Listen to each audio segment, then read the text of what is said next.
Alex has been nagging me that I've had too many pike-related guests on the podcast. Too right, yeah. So we've got someone a bit special today. Yeah. Yep, we've got Simon Willsmore on the podcast. So welcome, Simon. Thank you. Now, Simon, you produce some magnificent floats, and I'm not going to do this any great service, so I'm going to let Alex talk about the technical side in a minute. Fair enough. But I think we'll just dig deep to start off with and find out who you are. So, Simon, can you just tell us a bit about how you got into fishing? Well, I was 12, so probably a late starter compared with a lot of anglers, and I actually saw a programme on TV one evening about fishing. I think somebody fishing in a small river, and just clicked with me, I suppose. And it was just before I was going on a family holiday with my parents and my brothers. We went down to Devon, and they basically bought me a starter kit from Woolworths, a 6-foot rod, a reel, some line that we sort of took a while to work out how to get it on the reel, so I got this starter kit, and we got a fishing guide from the tourist office, and there was this place called Ven Pond, which was when you got a 6-foot rod, probably choosing a quarry wasn't the best place to take a new fisherman. But my parents didn't fish, so my dad, he took me to this Ven Pond. It probably was, well, it was more than 6 foot deep, 6 foot out, put it that way. So I blanked, basically. But I must have enjoyed it a bit, because when we came back from holiday, I'd actually started in a new school, and some of the other lads in the class, so a lot of them were fishermen. There was probably 7 or 8 people that went fishing in my class at this new school, and we arranged to meet the following Saturday in Watford, where I live now. I lived in Harrow at the time, and that's how it started. So there was a gang of us from my school, plus a lot of other kids from other schools. Back in the day, there was a lot of young people were fishing, and we used to go to the rivers around Croxley, Watford, and started catching minnows and gudgeon and casting up trees and making a hash of it, and then eventually got my parents to buy me a 13-foot blue Shakespeare float rod and a better reel, and professional stuff then. Yeah. Professional. Yeah, he's still got it. He still uses it. I was waiting for this. He's still got it in the shed. Still got the 6-foot rod from Woolies. Yeah, I haven't got mine, I have to say. I don't know what happened to that. But yeah, so probably like a lot of people started, really, and just, it was great that there was a lot of people fishing my age that I sort of quickly became friends with, and it was, we also used to bundle on the tube, get the Metropolitan line from where I lived out to Watford, which was the last stop, and off we went, and that's how it started, really. Well, so as kids, you just literally, you got yourselves to places? Yeah, because I lived, Harrow is further into London than Watford, and I used to just, basically I probably had like a shopping trolley and a little FG seat box and stuff like that, and I used to walk to the station, get on the tube, go down the river in Croxley, meet all my mates, and we'd spend the day. Brilliant. Chaos, not many fish. Urban style, wasn't it? Yeah, but Croxley and Watford is actually sort of, you're right on the edge of London. You're in the country to a degree, so they were nice places, yeah. There was a lot of gudgeon and minnows. You used to catch a bit of that. But there's two things there. The first thing is, how many people have their first fish has been a gudgeon? Yeah. I think that... Yeah. That has to go like as a badge of honour. My first fish was a gudgeon. Yeah. I bet not many could say that now, though. Well, North Level was, like we were saying last week, absolutely full of gudgeon. No gudgeon anywhere, was it? Most people around the fens, it was like, if you went down there, was a monster gudgeon. Was your first? March used to be full of gudgeon years ago, yeah. I've never caught one out there, ever. Really? No, I can't think that I have either, actually. But secondly, Simon, wasn't it great that as kids you just got yourself sorted and just... it was good. And actually, like Croxley Moor, where the River Gade goes through, is near where I live now. I've actually moved to that area, and it's deserted now in terms of people, really almost people fishing, but certainly no youngsters like we were. But when I, at that time, you couldn't get a swim hardly. It was brilliant. Yeah. Looking back, it was just a great thing to be able to do. And let's be honest, as a kid, you got a good excuse to be out of the house for the whole day with no supervision. Fishing is a good excuse to get out there and not have any too much time limits and what have you been up to and stuff like that. I think that's what kids need to do these days. I mean, we had this conversation again last week, I think it was. We live in the safest times ever, but because of social media and the phones, parents panic. But they just let the kids go, let them go and do these things. Yeah, I don't know if the kids want to do it, but if they get a taste for it, it is enjoyable, isn't it? Probably now with what's going on. People are spending more time outdoors for sure. And hopefully, kids and that. Well, there's been more people fishing through the summer. That's how there? Kids are going to get back into the sport. Yeah, but I think they have been to a degree because I've seen a lot of people fishing, since the first lockdown finished, and I've seen families out fishing that have obviously not fished before. Yeah. And so, yes, maybe times have changed a little bit back to what they were, not completely, but... Yeah, let's hope so. Right, let's start getting into these floats. So these... What are you saying? So you just started fishing? I want to hear about the rest of it. No, hold on. Yeah, we're supposed to go through the club fishing and then lead into Italy. Oh, I've got ahead. You're ahead of yourself. I do apologise. I do apologise. Sorry. I know it's not that interesting. I was going to jump to go into Italy when you were 19, but I'll pull it back. Sorry about it. Go on. Club fishing. No, well, he's talking about how he learned to fish, and then obviously what moved on then. Yeah, what moved on after the fishing with your schoolmates. Yeah, he must have real good schoolmates to learn to fish that well, mustn't he? I told you should be in charge of this one. Well, you're too busy dreaming about pike, aren't you? I've missed them. I've forgotten what they look like. Right, Simon, let's drag this back a little bit. Yeah, Mr. Bates tells me off a little. Right. Okay, so you started off with the tube journey, and then how did it get into match fishing? Well, what happened next was I joined a fishing club called Glacier, which was an LAA, London Angling Association club that had coach trips every other Sunday.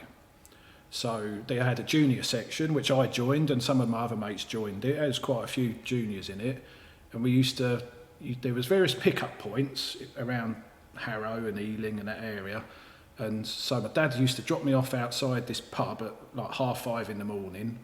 I'd wait with the other anglers from the club. The coach would pick us up, and we'd go to a different venue every trip. So we'd go to the Avon at Britford, or we'd go to some gravel pits in Milton Keynes, so it was brilliant. Every trip was like an adventure with, I don't know, there was like 30 blokes on the coach with all your tackle, and you just went to all these places. Again, probably didn't catch tons of fish, and you'd spent half the day walking around looking for a swim. They were roving matches and watching better like angling is. You'd watch the better anglers in the club, invariably after you hadn't caught much for a few hours, and think, that looks, I'll see what he's doing. I'll try have a go at that. And it was a good apprenticeship into general fishing.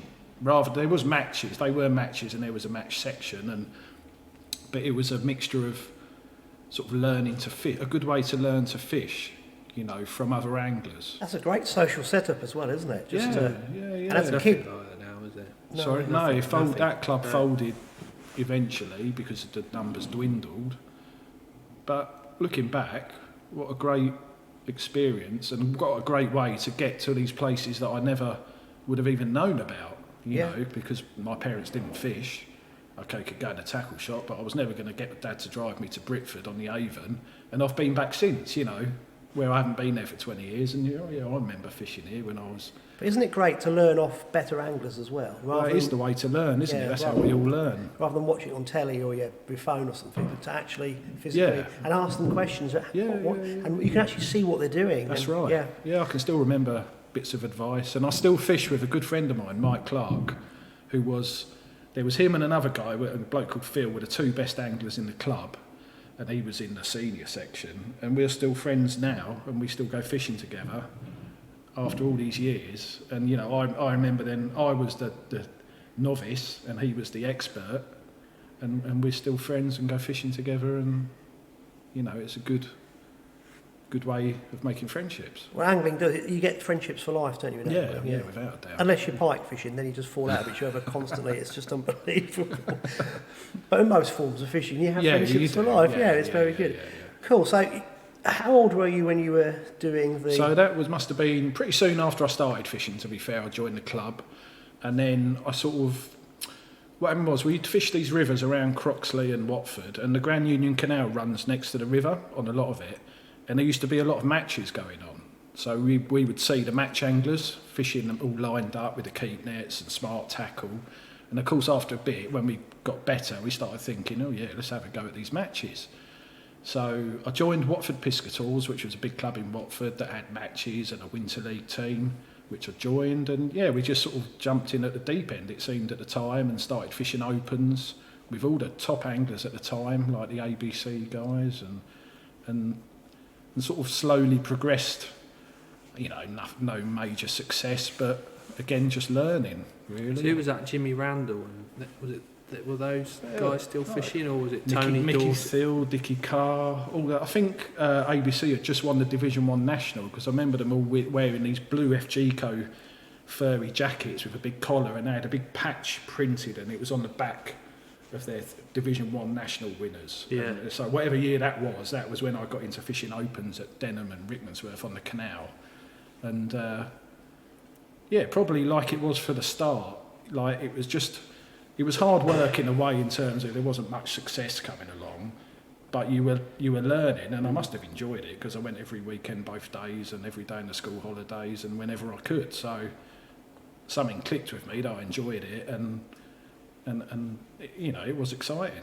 Well, you're surrounded by these better anglers, I suppose, Yeah. that just dragged you along in their wake, and you wanted to learn. Yeah, you had to watch them, and yeah, like I say, half the time we'd spend half the match walking around because I couldn't catch anything. But you know, you'd sit behind somebody, and at the time, and probably now, obviously there was no coaching like there is now, but anglers would help you. You know what I mean? You could sit behind someone and they'd say, "Oh yeah, I'm." Like Dave Costa, I sat behind Dave Costa on a canal match one time and asked him a few questions, and yeah, that's how you learn. Well, that is how you learn.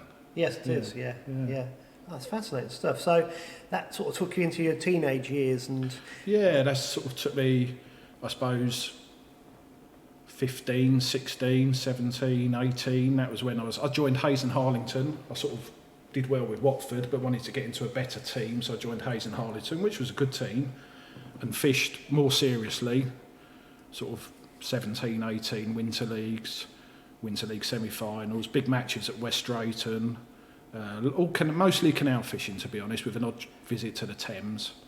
And so my background as an angler up until that point was canals, really, because that's what I had local. Yeah. And the good thing was there was a lot of matches local.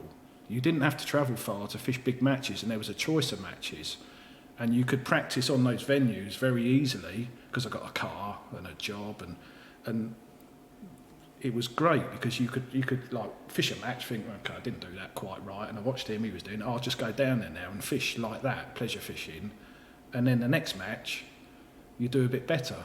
I think that's really important for match fishing psychology, isn't it? You've not done very well. You've got to be honest with yourself and go, I got that wrong. Someone fished better than me. And you've got to learn off them. And then you've got to go back and practice before you go again. Yeah, well, I still do it now. You've always got to keep your options open, haven't you? Yeah.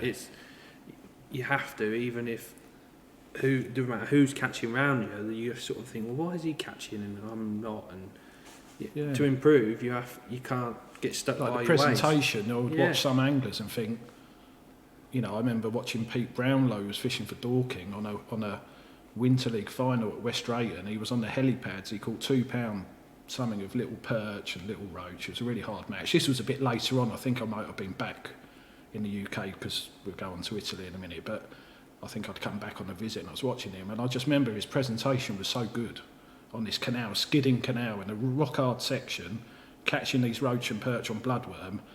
And his presentation just stood out a mile compared with other anglers around him. And that's the type of thing you take home and think, I need to be able to do that. If you want to get better, if you're driven to do that. And yeah, that's the type of thing that I sort of spent my youth doing. Rather than winning matches, I was learning, I would say. Well, you're embedding it, aren't you? And so we'll come on to the floats in a minute, but that's what you were describing to me earlier. You obviously had background knowledge. You were building it up, and you know what you wanted. Because I remember back in the day, the best anglers always had the neatest tackle box, as in they had everything. They knew what they needed at each time, and they could refine it. And not necessarily the cleanest, but everything was spot on. And I think choosing the right tools for the job, without a doubt. You know, having the right. I would imagine that Pete that day had probably a very fine main line, and the right shape of float, and the right type of float, and the skill to do it. Yeah, You know, got the so shot in correct. it's how it is, isn't it? It's a combination of skill, Yeah. knowledge, tackle. That's why it's interesting. It is, yeah. There's lots of variables. Yeah. And the weather changes. And, And nature obviously thrown in too. Yeah. It's fascinating stuff. Yeah. Right, okay, so that gave you a lot of background information, and then you had a life-changing, decision to make. Yeah, I moved to Italy, which a lot of people know. I think I'd just turned 20. I'd actually already left home. I was living in a flat in Harrow, and I'd been going out with an Italian girl for 2 years, and she'd come to the UK for a month or two. I'd go and visit her in Italy, and because I worked at the airport, there was a lot of flights to Italy because I was working in Terminal 2. Alitalia was flying 5 flights a day to Milan. She lived in Milan, so it was very, if I could find a cheap flight and get a day off, I'd be out there for the weekend. So I used to go there regularly, and she used to come over, and I used to I liked Italy a lot. It's a great country, great weather, nice people. And I did an engineering apprenticeship, which I finished, and I was living in this flat, and it just seemed like a good idea to go to Italy, almost like a gap year. I saved up about 800 quid. I went to stay with her and her mum, and I thought, well, I've got to do it, haven't I? I've got to give it a go, and just not thinking about fishing. In fact, I didn't really fish the first year I was there, but it was just a brilliant thing to do that sort of changed my life in such a positive way ever since, So you went to Italy. So you got a job over there, and you just I struggled to get a job for quite a while, and I was running out of money, and luckily I got a job as a sort of pipe fitter in an engineering company, and that was really a stroke of luck that I got in there. I couldn't speak Italian properly at all, but I met some nice people and they helped me, and I got the job, started getting a bit of money. Unfortunately, or whatever, I split up with that girl. I met Louise, who is my wife now, 3 months into moving to Italy, so we've been together 30 years, and got my own flat. Louise moved in and sort of started to create a life really in Italy. Wow. Yeah. That's incredible. Yeah, it was. Started to pick up the language. Yeah, picked up the language. Couldn't fail to really. I'm not a particularly sort of person. I didn't do any good at languages at school, but you hear it. It's going into your head all day, every day. And if you need to do something, if you need to go in a shop and buy something, they're not going to speak to you. So you've got to try. Make a fool of yourself to start with. But they appreciate that, don't they? I mean, when I've been to France, my pidgin French, people laugh at me in the shops, but at least they go, this poor guy's trying. Kept trying, and I didn't have, I had a one or two, but I didn't really sort of isolate myself into a group of English people in Italy as friends. I became friends with all my friends. Well, where I worked, everybody was Italian. There was 800 people where I worked in the end. Every single one of them was Italian. I was the only English person. I had to speak Italian, no two ways about it. But I did, which was great. So when did you start fishing over there? Yeah, I had a few sort of odd goes here and there, and I didn't know what to do. But I sort of started properly, probably, well, I would say it actually took me almost 3 years to get enough tackle and to start getting into competitions. And I used to go and watch a lot of matches. And I joined a team, Milo's team. I actually met Milo's dad first. Milo's dad had a tackle shop in Milan. So I went to the tackle shop and met Tino, who's Milo's dad. I started fishing a bit with him and his friends. I actually used to get on a tram at 5 o'clock in the morning, go to Tino's shop on the other side of Milan, go with him and his mates, who were all sort of a lot older than me. They were probably, some of them were retired. And then we'd sort of get into these cars with a minimum amount of tackle, go to some bar somewhere. They'd all have coffees and grappers and start arguing and shouting at each other. And then we'd go to some random bit of river, spend the day fishing, and then we'd go somewhere else and come back to the shop. I used to leave my tackle in his shop in the end, and then get the tram back home to where I was living. And I didn't have a car. And sort of that was my introduction to Italian fishing. And then I got to know people through the shop. There was a guy called Max, who was a good Italian angler my age. He used to come and pick me up. I used to go with him to watch him fishing matches. And eventually I got a car, more tackle, because the tackle you needed was completely different to what I had. I was going to say, so was it a different style of fishing that you used to? Yeah, a lot. I mean, I had a... How did it differ? Well, you needed long whips, bolognese rods, short whips. The tackle I had for fishing the Grand Union Canal was not the tackle I needed to fish in the Italian matches. And, you know, I had to buy it, and I didn't have loads of money. I had to pay for a flat and everything else and support myself. But I built it up and I started entering some matches. The first match I fished in Italy was a team match that I went to watch, and it was in the 5th division, which is the lowest division. It was a big match, probably 300 or 400 anglers. It was teams of 4, and one of the Milo team anglers didn't turn up, right? And I was in the team by this point. I had a licence and I was in the team. I was in the club, but not in the team. And they said to me, "You got to fish." I said, "Well, how can I fish? I've got no gear." So they gave me a bucket, right? They gave me 2 whips, a 3 metre and a sort of 4 metre, that had a gram float on with an Olivet about 4 inches from the hook. They gave me a little card of hooks, like the ones I've just started selling, a bag of ground bait, a little tub with a flip top lid, a little grey tub with some pinkies in it, and a net, and that was it. Right, so they said, "Right, you've drawn this peg, so you've gone to this peg," and it was a canal. It was actually a canal, funny enough, about 14 metres wide. And they said, "Just fish, because otherwise we'll get disqualified as a team for being one short." He said, "If you come last, it don't matter. At least we won't. Yeah. We're still in the league." It was a league match. So I fished with this whip, right, banging this float onto the surface, and I caught these little rudd, right, just flicking in a bit of slop and. It was ridiculous, really. I couldn't do anything else. All I could do was fish like 4 metres out. I only come 3rd in the section with like 600 grams of these little rudd. Honestly. And that was, I'll never forget it. It was my first ever match. And you were in after that? And next year I got in the team. Yeah. In the lowest, because in the club there was teams of 4. They don't just have one team. There was like 5 teams of 4. And the A team was in the top division, which was Milo and all the top anglers, Ballabeni. I was in like the last team in the lowest division, but it was all right. And in the end, I actually got into the top division, and I won the Province of Milan Championships one year, which was a competition which started off with, I don't know, 800 anglers in it, and it was like an elimination thing, and I won that one year and had a bit of success. But what an experience. Yeah, that's been amazing. Yeah. So, in my head, and I've probably got this completely wrong, is it a lot of canals where it literally drops off at the side and it's flat bottomed, or is it? Cause these... No, the thing fishing in Italy is that you'd be fishing a totally different venue every round of your league, and quite often a long way away from where you live. So in the end, I'd fish a match on the River Po in Turin, which would be chub fishing. Just chub fishing on a long pole, little floats, loose feeding maggots, or maybe a light bolognese. The next match might be on the Ostellato Canal, which is an 80 metre wide canal where you'd be fishing 25 gram wagglers at 60 metres, firing in ground bait short of where you were fishing, catching 20 pound a little Carasio.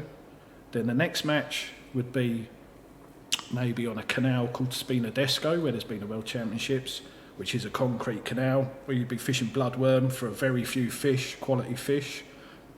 So every match was like spaced apart by maybe 2 or 3 weeks, and in between you would go and hit that venue. Yeah. You'd start practicing, getting ready, but every round was almost like not a completely different set of kit, but a very different technique. Yeah. Like the venue where next year's World Championships, the Peschiera on the River Mincio, that was all bolognese. Trotting bolognese, 5 gram bolognese at about 25 metres, throwing in cheese ground bait with floating casters, fishing for chub and a scardula, which are like rudd, and which became my favourite style of fishing actually. But so again, it was like almost like where I started fishing in the beginning and had to learn, I had to start learning again. Yes, all these different things, techniques. Right? Which, you know, don't get me wrong, I did all right in the end, and it was quite satisfying when I did do well, because I used to think, you know, I'm the only English person here, and I just won my section on the Mincio fishing a bolognese for chub. It was brilliant. I used to love it. But it was I had to go back before I went forward. Yeah, yeah. And by the tackle. But in the end, it was good. It was really good. That's an immense wealth of knowledge that you've had to glean over a relatively short period of time. Well, I was there 7 years in the end. That's still a short period of time of all the different venues and styles. But I'll tell you, some of the things I learned, it's a shame I don't use some of the things very often, but a lot of the things like bleak fishing, I had to do a lot. At the time in Italy, there was a hell of a lot of bleak fishing, and I didn't have a clue. Right, so I used to go, in Italy, the matches are all in the summer. There's nothing in the winter, but you can go bleak fishing on lakes like Lake Garda and Lake Como in the winter. And I used to go every weekend and practice. Used to take Louise with me because the weather's a bit like today, sunny, quite warm, even though it's a winter. We'd go up to the lakes. I'd fish for 3 hours for these bleak, then we'd go and have something to eat and go home. But I was like relentless. I wouldn't stop. I had to know. Yes.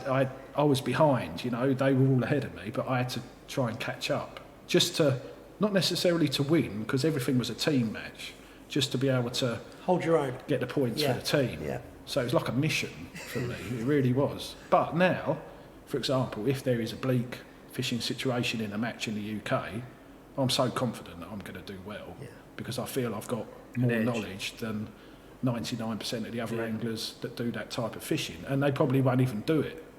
I'm confident I can get a result. Well, this is just a random question that's just come into my head. When you're in certain match situations now, you must have a hell of an edge over some people, because a lot of anglers tend to do the same thing regardless, but you must be in a situation now that you can go, hold on a minute, how about if I just try that? Yeah, does that ever happen? Do you think you get situations whereby you think, this has changed, I need to just try? Probably not as much as what you think, because a lot of the, I'm not going to go and fish a 7 metre bolognese rod down March, am I? Let's be honest. So a lot of the stuff I learn, I don't use very often. I mean, like I said, March is a good example because there's a lot of bleak in there, but so you might get a shoulder of rud in front of you. Yeah. And suddenly you think, I can hit these shallow and a bit different. I think the thing with March, March, there's a lot of very good anglers on March, and a lot of them are very quick, and it's a bit of a unique situation in England that is a venue with so many fishing. But one thing I did learn about speed fishing in Italy is it's not always the guy who looks the quickest is catching the most fishing. Right, because they always used to say to me, imagine you're painting a wall, right? Just wrist action, smooth, come back with a fish every time. If you miss a bite, just drop your float straight back in, don't swing it in, and all little things. And I used to watch, I used to watch the best bleak anglers, and you'd think, oh, he's so slow. And at the end, they'd have more than anyone else. Yeah. Because they never wasted any time. Yeah. More haste, less speed. Yeah. So things like that help me, and some of the technical parts and the preparation. And because the matches are only 3 hours, not 5, okay, now I've been here so long since I come back, I've probably changed a little bit, but Italian anglers change very quickly what they're doing because they've got a very limited amount of time. And because their venues are very pressurised, they might start fishing at 11.5 metres for an hour, then they'll go 13 metres, then because they've got a pole limit, they'll fish with a long line. They have to chase the fish, stuff like that. And I remember when I came back, I'd be changing methods all the time during the match, quickly trying to find the right way, where I probably don't now because I'm more used to fishing 5 hours like we all are. And you persevere a bit longer on something before you change, but Italian anglers will change very quickly, and they'll prepare a lot of different stuff even for a very short match, and you think, we don't do that, we just prepare a few things and that's enough. But they'll take it to the max in what they prepare, but they will switch quick, and they have to, because I've only got 3 hours. Yeah. So it's fascinating stuff, isn't it? Yeah. Must have gleaned so much experience and knowledge. Yeah, it was good experience. Going back to their team matches, are their teams always small, like 4s and 5s? 4s, yeah.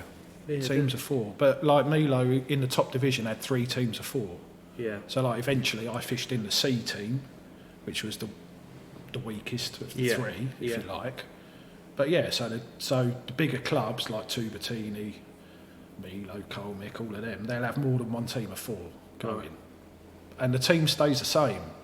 Yeah. It's changed a little bit now. They've started switching, sort of rotating people and there's some of the bigger teams will have 5 anglers and they will switch it about a bit. But at the time, if you were in the team at the start of the league, though, you was in it every round. Yeah. And every round was different, like I said. So you had to be able to do everything, really. Yeah. It's interesting, isn't it, whether that format would work over here, but team fishing in general, maybe because it is teams of 10 and that side of things, but I think if it was 4, it'd probably make it even more sort of, I don't know, harder to compete. Maybe. Well, it is true in Italy, the same teams tend to win. Yeah.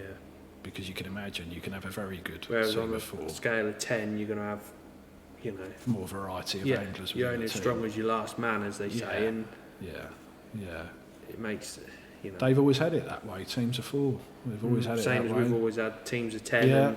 Yeah, Solid. Did you find in Italy that fishing was more, I'm going to say, socially acceptable? I mean, as in the family unit, it was like seen as that's what we do at the weekends. There was less of a pressure from other things on it. No, I think the difference in Italy was the matches were all in the morning because of the heat and because people wanted to go for lunch, because that was part of the day. I was going to say that's part of their culture, isn't it? The draws always used to be at 6:30ish, right? And then you'd fish 3 hours, you'd finish at 12.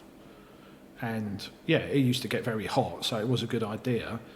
But after the match, there was always a restaurant, maybe where the draw had been in the morning, or where everybody would just go and have lunch. So you'd get, I've been places where there's been 200 anglers after the match having lunch. Must be incredibly sociable. Yes, very noisy. And then the wine comes out, and that would be the next 3 hours, be in the restaurant, right? Of course you had to drive home afterwards, but that didn't seem to be a problem at the time. But Italians are very loud and noisy and boisterous, and also can be quite difficult and tricky in other situations, but it was good fun, I have to say. It was, yeah. I know when I go to Sweden, it's just like angling and the sport fishing has taken off the last 10 years so much. Right. It is one of the in things to do. Is it? It's incredible. And it used to be 15, 20 years ago, it was like the old dodgy man on the riverbank dirtying his gear, and they've changed it all. It's just like, with all the boats and the tackle and the YouTube channel, and they have all these fantastic things going on. I didn't know if in Italy it was from what you would. It was like seeing. No, it's a bit like in the UK where it's in decline or declined up until a point. But it's the leagues the matches I used to fish were over 300 pegs regularly. Wow. Now they're maybe 120. Right. So it has a bit like, it's mirrored a bit what's happened here. The only thing in Italy is they don't have the competitions like Fishermania or Riverfest, or they don't have that setup. The individual side of things. And that's what they're lacking now. And they are looking at trying to bring it in, but they don't have that mentality really. Like whether it's replaced team fishing or eating away at team fishing, but we have those competitions, individual competitions, which are exciting and big money. And we have the team fishing as well for the people that want to do it. But in Italy, they don't have that. And I think that would help them a lot if they did, to get people excited about it. Is there matches, are they like more all-open matches, or are they proper club matches? You know, like here we have, each club has the different venues and stuff like that. Or? No, their matches are organised by their federation. Right. So their version, it's not really the same as the Angling Trust, because it is an official government body that is called FIPS, and they get funding from CONI for all their teams. They're very well funded, all the Italian teams, which the English teams aren't. And so all the matches are organised by their federation, pretty much. There's little festivals. They've got carp lakes, fisheries, where they're not nothing to do with the federation. But they're almost considered, it's funny, like their carp commercial circuit is considered much less important than their natural venues, official federation matches. So there's an individual championships, Italian, which is an important competition to win, and a big not that I've won it, and a very big competition. But the rest of their matches are all team matches, all organised by the federation, and all on different venues, which will be organised by a club. So each round will be organised by a different club that runs the venue. But there's not individually run matches. There'll be practice matches for a big match, if you like. but there won't be like regular opens on the venue unless there's a team match at the end of it. Yeah. So it's completely, it hasn't changed. The focus is on the team fishing. Yeah. The carp fishing lakes is something you do in your spare time, or if you don't want to do. But there's no money involved. Very little. There's no prize money. Yeah. You get medals. It's almost bizarre for an English angler to get their head around that. They'll spend all the money doing it, and they won't get anything back financially, which makes it expensive. I think it's much better here. Not because you're going to get rich out of it, although obviously it's a big prize pots to win, but you can go fishing more if you win a little bit of money back, you know, because you've got a bit more money in your pocket to spend. Yeah. It's better for the tackle trade. Definitely, yeah. Yeah. So it's very different. It is very different. I was just thinking of the FIPS. I think they have a big input now on different world championships like this. The boat lure fishing side and sub-aqua. They control that. And I think they've had a big input on all these worldwide matches, and it's been really good. But there's FIPSAS. So I'm not sure which part is just for Italy and which part has a wider. Yeah, but it's all they're employed guys, organised. There's an unbelievable amount of championships in Italy for all sorts of disciplines, not just course fishing, but even within course fishing, there's unbelievable different amount of Italian championships for people that work in banks. They'll have their own thing. It's crazy. Would you say angling is more highly participated in Italy than it is in the UK? I think there's more fishermen in England. Really? Yeah. Is that because of the carp I just think it's bigger sport here. Really? Yeah. Cool. I think Italy has a lot of sea fishermen. I don't know that much about it, but I get the impression there's a big market for sea fishing tackle in Italy because obviously it's got a big coastline, nice seas, there's people with boat fishing, tuna fishing. I don't know much about it, but so if you include the sea anglers, I don't honestly know. But for course fishing, I think England and Great Britain is a bigger sport here. That's mad. If you would have said to me who would be the bigger nation at, say, match fishing, you would say Italy, wouldn't you? What, in numbers of fishermen? Well, yeah, you just to presume that they're bigger. Yeah, I don't know, to be honest. It's just my impression. Yeah. I think mad. There's a lot of matches go on in England, isn't there? There is lots of smaller matches. I remember a few years ago, before a lot of these individual bigger competitions started, there was a bit of a, I don't know, it seemed to be a bit flat match fishing, didn't it? And I used to think, how many people are going fishing? And then I'd have a think about all the clubs. I know there was a match there, sort of Verulam Angling Club were there, and I'd count up around where I live what actually happened on a weekend. Okay, there wasn't loads of open matches like there used to be, but there was still a lot of people fishing. Club matches, not open matches, and an odd team match, or maybe a canal league. Yeah, it's the only one in the area, but there was a match that weekend, and there's a lot of people go fishing, I think. There's a hell of a lot in the summer now, isn't there? Like, individual-wise, you tend to do the big money competitions in the summer, and then when it comes to winter, it's like everyone sort of sticks local into their local winter leagues and sort of 10 or 12 weeks slugging it out, and then. But it definitely feels that way. Yeah. I think there's a big club scene behind. Well, not a big club scene, but there's as many club anglers as there is open match anglers, I believe. Yeah, definitely. Yeah. Definitely. I mean, it's like in Italy. What do they do in the winter then? Do they just stop? They stop all the team. It's nice actually. I have to and the lockdown sort of situation we've had almost reminded me of it in a way. Basically, all the important matches are in the summer. Right. So end of October, that's it. And then the only matches really going on were in the carp commercial lakes, which is up to you whether you go or not. Yeah. They're not team matches. There might be an odd little league and things like that. But so you had a intense summer because a lot of travelling. Bearing in mind when there's a big team match, the match was one day on a Sunday. You used to go on Thursday morning to get to the venue. You'd practice Thursday, Friday, Saturday, all be in a hotel. If you was in a good team, it was paid for, all your expenses, even your fuel. And so it was a big thing, each match, 3 or 4 days away from home. You can't do that 12 months. So when the season ends, that's it. It's like relax, bit of pleasure fishing like now, little carp matches, spend some time with the family, doing other things. And then the spring would come and off you go again. It's not like here now. It's relentless. Yeah. Like for me, it's like you sort of think, crikey, Trying to fit it all in, isn't it? Because you do it. Sometimes I go to matches. I think, what am I doing? I should just have a day off. But you can't. You just go, don't you? And it doesn't stop. It's like if you have a week away, you feel like you miss something, don't you?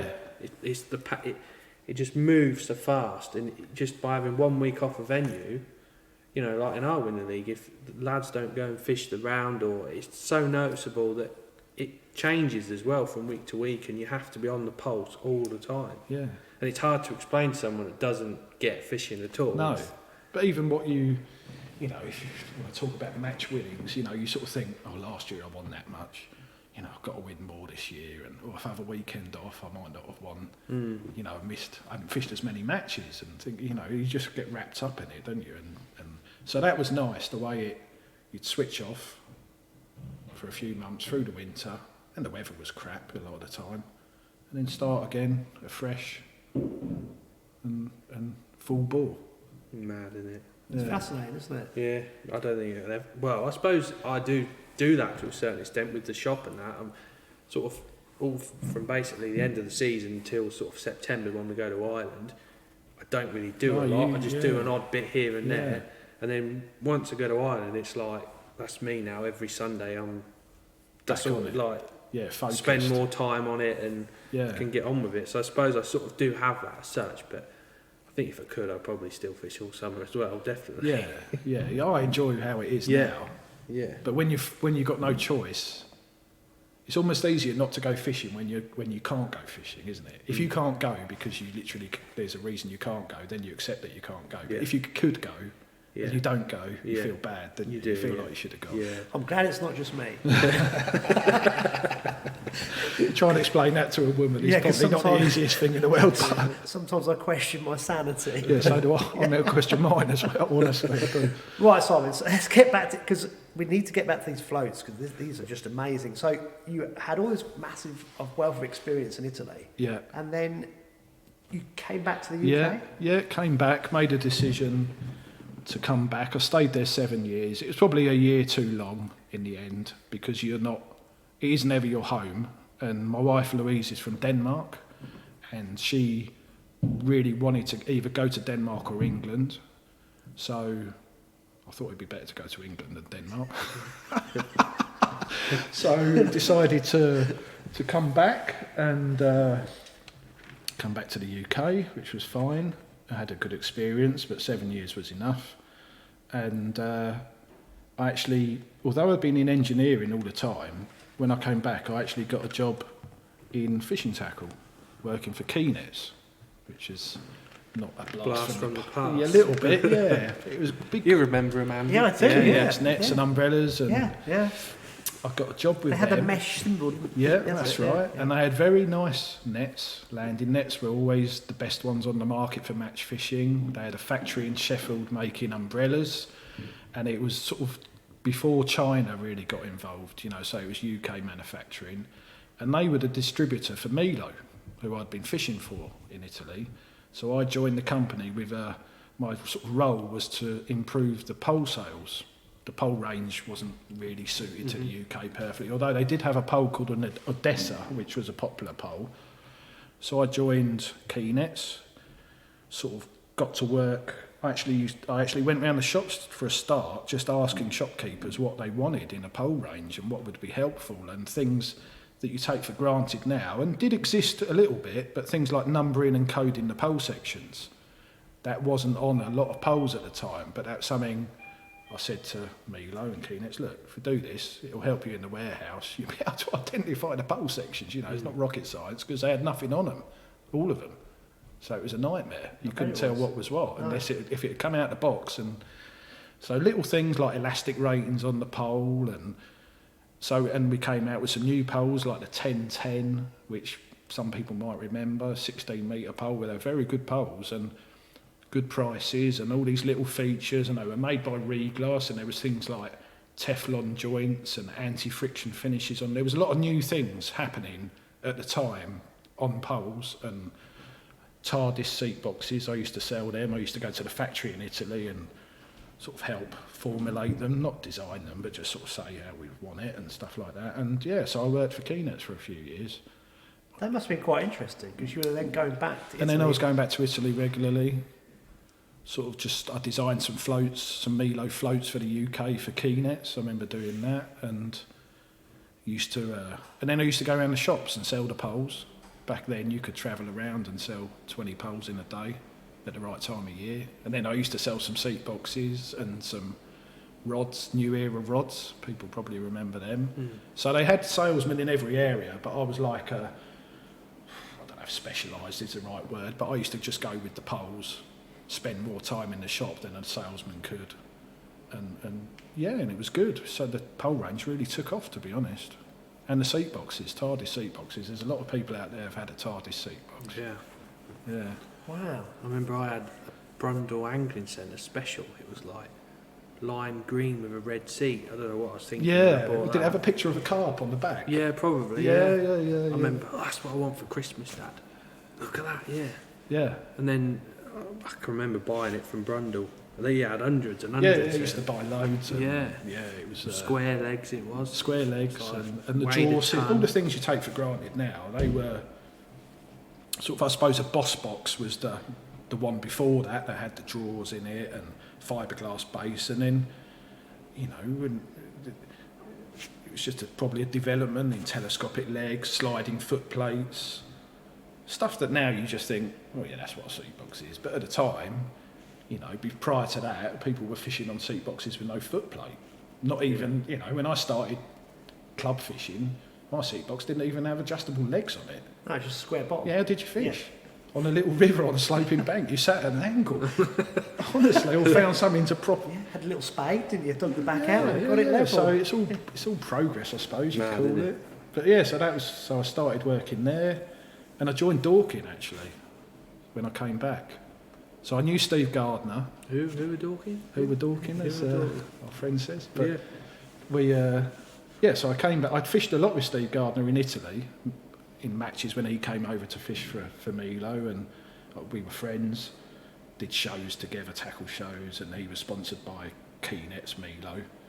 And so I said to Steve, I was going to join Banstead. I started fishing Gold Valley all the time when I came back. I used to go there all the time, and it was maggot fishing shallow on the pole or waggler, which is very much like Italian fishing maggot shallow on the pole. So I did quite well, quite quickly. And I remember saying to Steve Gardner, I think I'm going to join Banstead. They've asked me to join. And I didn't think I would get into Dorking. Well, I didn't say it because, Dorking is a big team. There's always been a big team. And he said to me, just wait until we all come back from White Acres. Because they was all going off to White Acres. I wasn't going, I didn't even know what it was. And then come back and, do you want to join? I was like, I can't believe this, I'm going to be in Dorking. And I joined. And as it goes, the team was probably in a little bit of a dip at the time, so they needed some anglers. And another stroke of luck really. Got straight into, so I had the job at Keenets, joined Dorking, and set really to start a new chapter, I suppose, in fishing. We were 2000 and... 2008. Right. Yeah, 2000... No, sorry. Yeah, 2008. No, what am I on about? 98, 99. What did I say? Yeah, what am I on about? Yeah, lost track. 20 odd years ago. It's longer. Yeah, 20, yeah, of course. Yeah, so started fishing for Dorking and working in the trade. Sort of time when commercials took off, really, would you say? Yeah, commercial fishing really took off then. We had the Super League finals, which were at White Acres, Barston, and I used to do a lot of carp fishing, to be fair, before F1's come along, and carp fishing, natural venues, it was all the same, really. You had to do a bit of both, really, and that's sort of how anglers were. There was a few specialist anglers, like Grant Albert was a very, very good commercial angler, didn't really fish the naturals, but it was the majority of our team. If the Super League final was one day on a carp fishery and one, if it was a Woodlands View one day and on the Avon the second day, because it was a 2-day match, the team wouldn't change much. It was all the same anglers, really, more or less. Wow. Yeah. So what about England then? Yeah, I fished really, I think, to be honest, thanks to Mark Addy, I fished some Six Nations, one in France, which was really good, one in Scotland, one in Ireland, which was it sort of went from Six Nations to Four Nations after a bit, which was a shame actually, because it wasn't really the same thing. And yeah, I was in that, and then that stopped, that competition, and I never got picked for like the European team or anything. And I was disappointed that it never happened, but obviously there's only so many places, and it's not every different, isn't it? Yeah, there's more people than places in reality, I expect. So I didn't get in, and quite a few years passed, and I'd actually reconciled to myself that I was never going to fish for England in the World Championships or European Championships. I thought, well, forget it. And when it is your ambition, it is hard to accept that in a way to yourself. But then I got picked for a European Championship, right, in Belgium. And I can tell you, it's not the easiest experience in the world fishing for England. It's harder than people think. But I fished on the second day, and we won it. We won the European Championships, and I caught a skimmer. It was on a canal, the fishing was terrible, but I caught a bream and 2 skimmers and a couple of little perch. And I caught a skimmer right at the end of the match, and we were doing well, but we were fading away a bit, and Sean Ashby caught a bream, and I caught a skimmer right at the end, and we just won it. So, and for whatever reason, I never got picked again. But I've got a gold medal from the European Championships. That's brilliant. Yeah. And luckily with Dorking subsequently, we won the World Club Championships. So I've got a gold medal for that as well. So they're two quite, in my view on fishing, which is probably based on how I started fishing and what seemed important at the time, they're the two most important. More, I'll be honest, more the one with Dorking than the one with England. They're the two most important medals. How much do you think, looking back, watching all those guys when you were really small and learning, and then in Italy watching matches, and then you've got this breadth of knowledge. So when you actually are in the pressure cooker fishing, for England, do you think that helps a lot? You've got a lot of confidence in what you do because you've got a wealth of knowledge that you can look back on. I found the match easier than the practice, to be honest. I don't know if it's hard to explain. I suppose the match you're in, you're on the method, you've sussed it out, and you just got to... You're on your own, which I found easier. Yeah. I just remember I was at my peg. There was a steward from the local club. Every angler has a steward to oversee their box, their peg. And I sort of had a little chat, made friends with them. They gave me a cloth badge from their angling clubs, which I've still got at home. And I sort of felt comfortable in the match. And it wasn't an easy match, and it had its ups and downs. There was a torrential bloody load of rain came halfway through the match. It was unbelievable. And then right at the end, I caught this skimmer. And when I was playing it, I felt like I was going to net it, no problem. I never felt like I was going to lose it. And I got it, and I had missed a couple of bites just before then. And I'd been practising in the UK before I went, and I just thought, these fish are having it on the drop. And I remember we were fishing sliders. I just pulled my stop knot down like 3 foot. There was minutes left. I thought, I've got to do something here. I pulled my stop knot down, cast out, so I was off the bottom, which we hadn't fished like at all. And I got a bite on the drop, got this skimmer, netted it, and we won it. Not because of my fish only, because of everything everybody had caught over the 2 days. It's a team match. But, yeah, again, I had one chance and we won. Wow. So great experience, yeah. But you had the confidence to change. Yeah. That might be going back to some of the Italian stuff, don't know. I think it was because I'd been practising and the same thing had happened on some lakes I'd been fishing at home, and it just clicked in my head. Just transferred the knowledge and the skill. I thought I just got to do that. Yeah. And luckily I hit the next bite and landed the fish, and that was good enough for a job done sort of thing. But yeah, so that was... Yeah, so who knows how much that was influenced by what happened in Italy, probably. Maybe not, I don't know. But doesn't matter. Doesn't matter. No. Yeah, we did it. We did it as a team. Yeah. So, Mad. So you still fish with Dorking now then? Yep. Still back on the canals? Yeah, our winter league has all been on canals this year so far. Yeah, the canal, you can't get away from these canals. You sort of think, why am I fishing these canals? But always seem to end up back on them. Are any of them like fishing around here? Or Sorry? Are any of them like fishing in the fens? No. Yeah. Stay up here, Alex. Don't come down where we are. It's rubbish. I fished for Dorking all these years since I come back, and so again, that has been another brilliant chapter. Fishing with having Steve Saunders as a captain, fishing with Steve Gardner and all the brilliant anglers. Mega anglers, really, aren't they? When you the team, how it was so strong, it's unbelievable, and to be part of that and picked regularly, even in the matches where the teams were only a team of 5 for Evesham or places like that, and to be in the fold and have the Steve Saunders was the captain, to have it, you knew he was confident in what you would do for the team, and it was a great feeling, for a long time.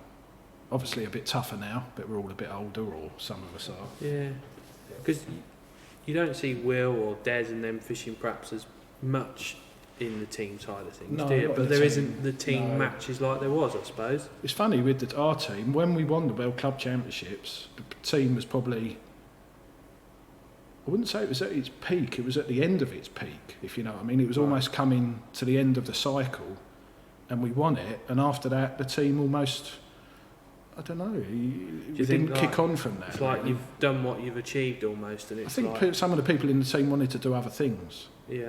Like these individual matches, and had maybe more pressure in terms of doing stuff for their sponsors because social media's become more important.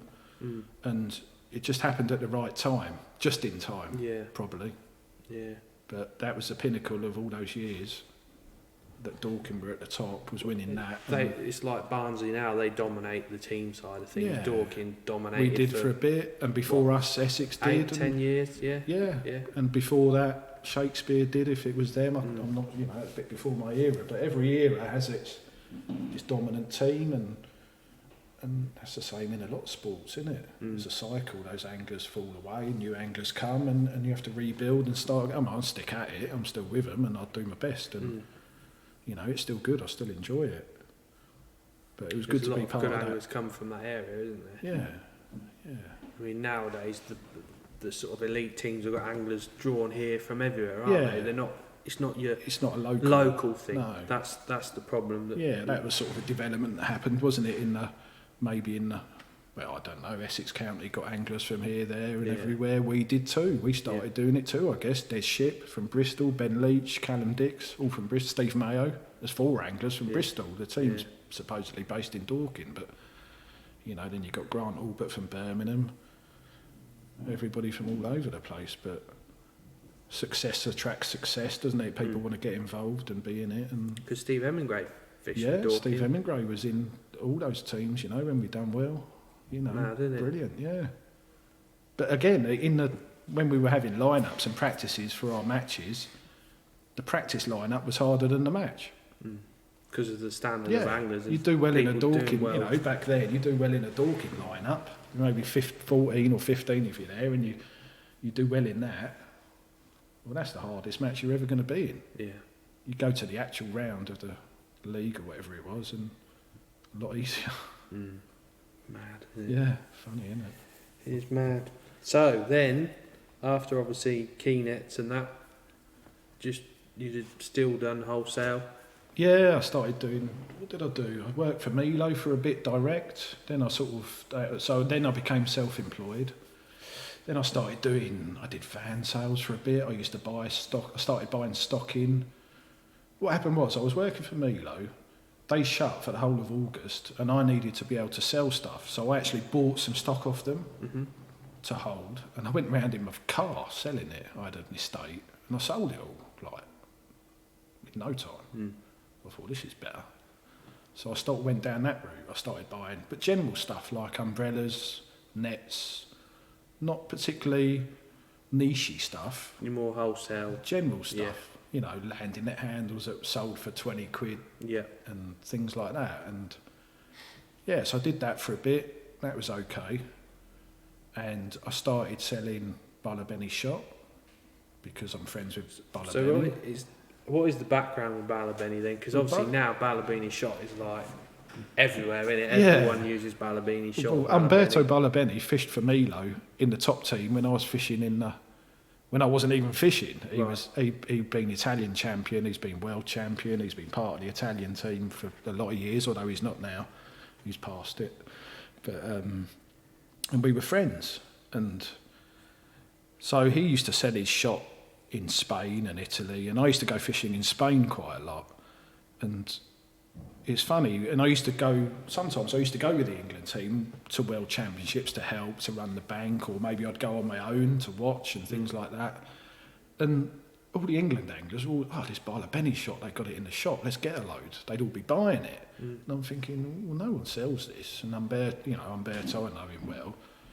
So I just said, look, can I sell it in the UK? He said, yeah. So I just started bringing it in and never advertised it or anything like that. And I can remember when it first came in, it was like, who sells Ballabeni shot? And it's like, I think some people don't know now that I sell it. No, it's mad, isn't it? It's different as well. And when it came out, sort of the way people put shot on the line and stuff like that has changed. Yeah, pliers now. Yeah, a lot of people don't people go, oh, that's hard. But if you put it in the right way and put it on your line and do it properly, it's like a game changer, isn't it? That's right. And the other thing you don't hear about is people fishing for F1s with a little strung bulk, netting fish where the bulk's going into the net every time. Yeah, the shot don't move easily if you just pinch them on and don't touch them. But for them, that's a massive advantage. Yeah. They never have to change their shotting pattern. Yeah. They never have to put them all back how they were. Yeah. They're just going to stay like that. But for us, fishing for roach, if we put them on, pinch them again, slide them, we can move them. They're centrally cut. They're perfectly round. So it's funny, isn't it? People say, oh, they're too hard and they don't move. But you can use them. That's almost an advantage for some people. But if you put them on the right way, which, like you say, people do know how to do now, they do move. Yeah. But they're perfectly round. Your line and everyone's like, huh? But if you have a soft shot, it cannot be perfectly round. It's impossible. It can't, because when it's cut, it disforms. Yeah. But if you have a harder shot, you can cut it centrally, but it's a little bit hard. But you can use it, and then you've got a perfect bulk. It's like stocks, isn't it? A lot of people, when stocks first come out, everyone just flocked onto them, didn't they? But for me, I never got on with stocks because of fishing the drains and always catching fish. It's They're like, moving. These are a disadvantage because every other fish I'm having to put them back where I want them. And I think commercial fishing's gone that way now, and everyone's like, I need Ballabeni shot because these stocks are moving up and down my line. So the shots started from Styles, didn't they? Steve Ringer was using Styles on his F1 rigs, I believe. Yeah. And then somebody had the bright idea of making a stubbier, shorter, deeper cut. Yeah.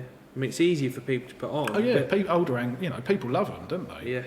I think the other thing now, anglers are more prepared to prepare, if you know what I mean. Before it was like, shove them in your box and go fishing. Now anglers appreciate what you have to do off the bank more than when you're on it, don't they? And you have to be sat at home with your pliers, crimping the line and slide your float shot in tube. It's a bit boring after about 10 rigs, but just doing it in little spells, you keep up to date with your kit, aren't you? Yeah, it's just another little part. We're all looking for edges, aren't we? In all our everything, and it's another little, having a perfectly a perfect bulk that's hanging perfectly, beautifully straight.